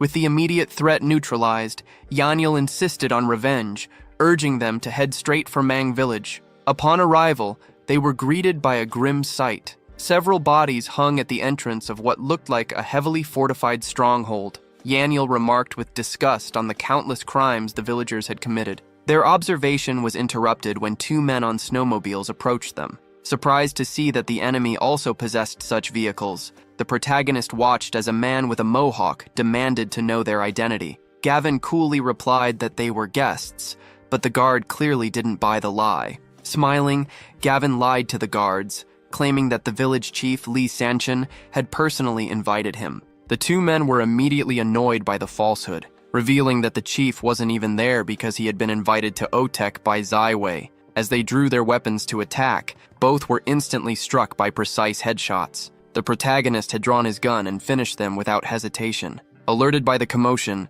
a voice shouted from atop the fortress, demanding to know who was down there. When the guards spotted the bodies, they flew into a rage, wondering where this troublemaker had come from. Realizing the situation was heating up, Yaniel suggested they retreat to formulate a better plan. Gavin agreed, and the pair sped away on their snowmobiles while the thugs fired at them, screaming for them to stop. Upon returning to the mansion, they found a shivering crowd waiting for them, consisting of Hunter's abandoned henchmen and other neighbors. The group celebrated the young man's return, hoping he had succeeded, but the protagonist was confused by the gathering. When they asked if he had brought back supplies from the supermarket, an annoyed Gavin simply told everyone to get out of his way. One man insisted that Gavin had gone out specifically to find food for them and asked what he had found. The protagonist sharply questioned who had given them that idea. When the neighbor pressed him, asking what he was doing out there if not scavenging for the group, the hero retorted that it was none of their business and shoved him aside. Offended, the man accused him of being rude and having no respect for his elders. A woman then joined the confrontation, pleading to know if he found supplies since they were starving, but Gavin bluntly stated he had found nothing. Refusing to believe him, she demanded permission to search him herself. Having lost his patience, the hero pushed her away and told her to get lost. Yaniel stepped in to back him up, announcing to the crowd that they truly hadn't found anything and that their trip hadn't been for the neighbors' benefit anyway. Desperate, one woman complained that they wouldn't survive without food, prompting another man to declare that they would take the snowmobiles to search on their own. Scoffing at their audacity, Gavin called them absolutely shameless. Unmoved by his insults, the woman demanded that he share his food, citing rumors that his home was well stocked. The rest of the mob quickly agreed, threatening to camp outside his door until he finally gave in. Completely out of patience, the protagonist decided he couldn't be bothered with the crowd anymore and signaled his friend to head inside the mansion.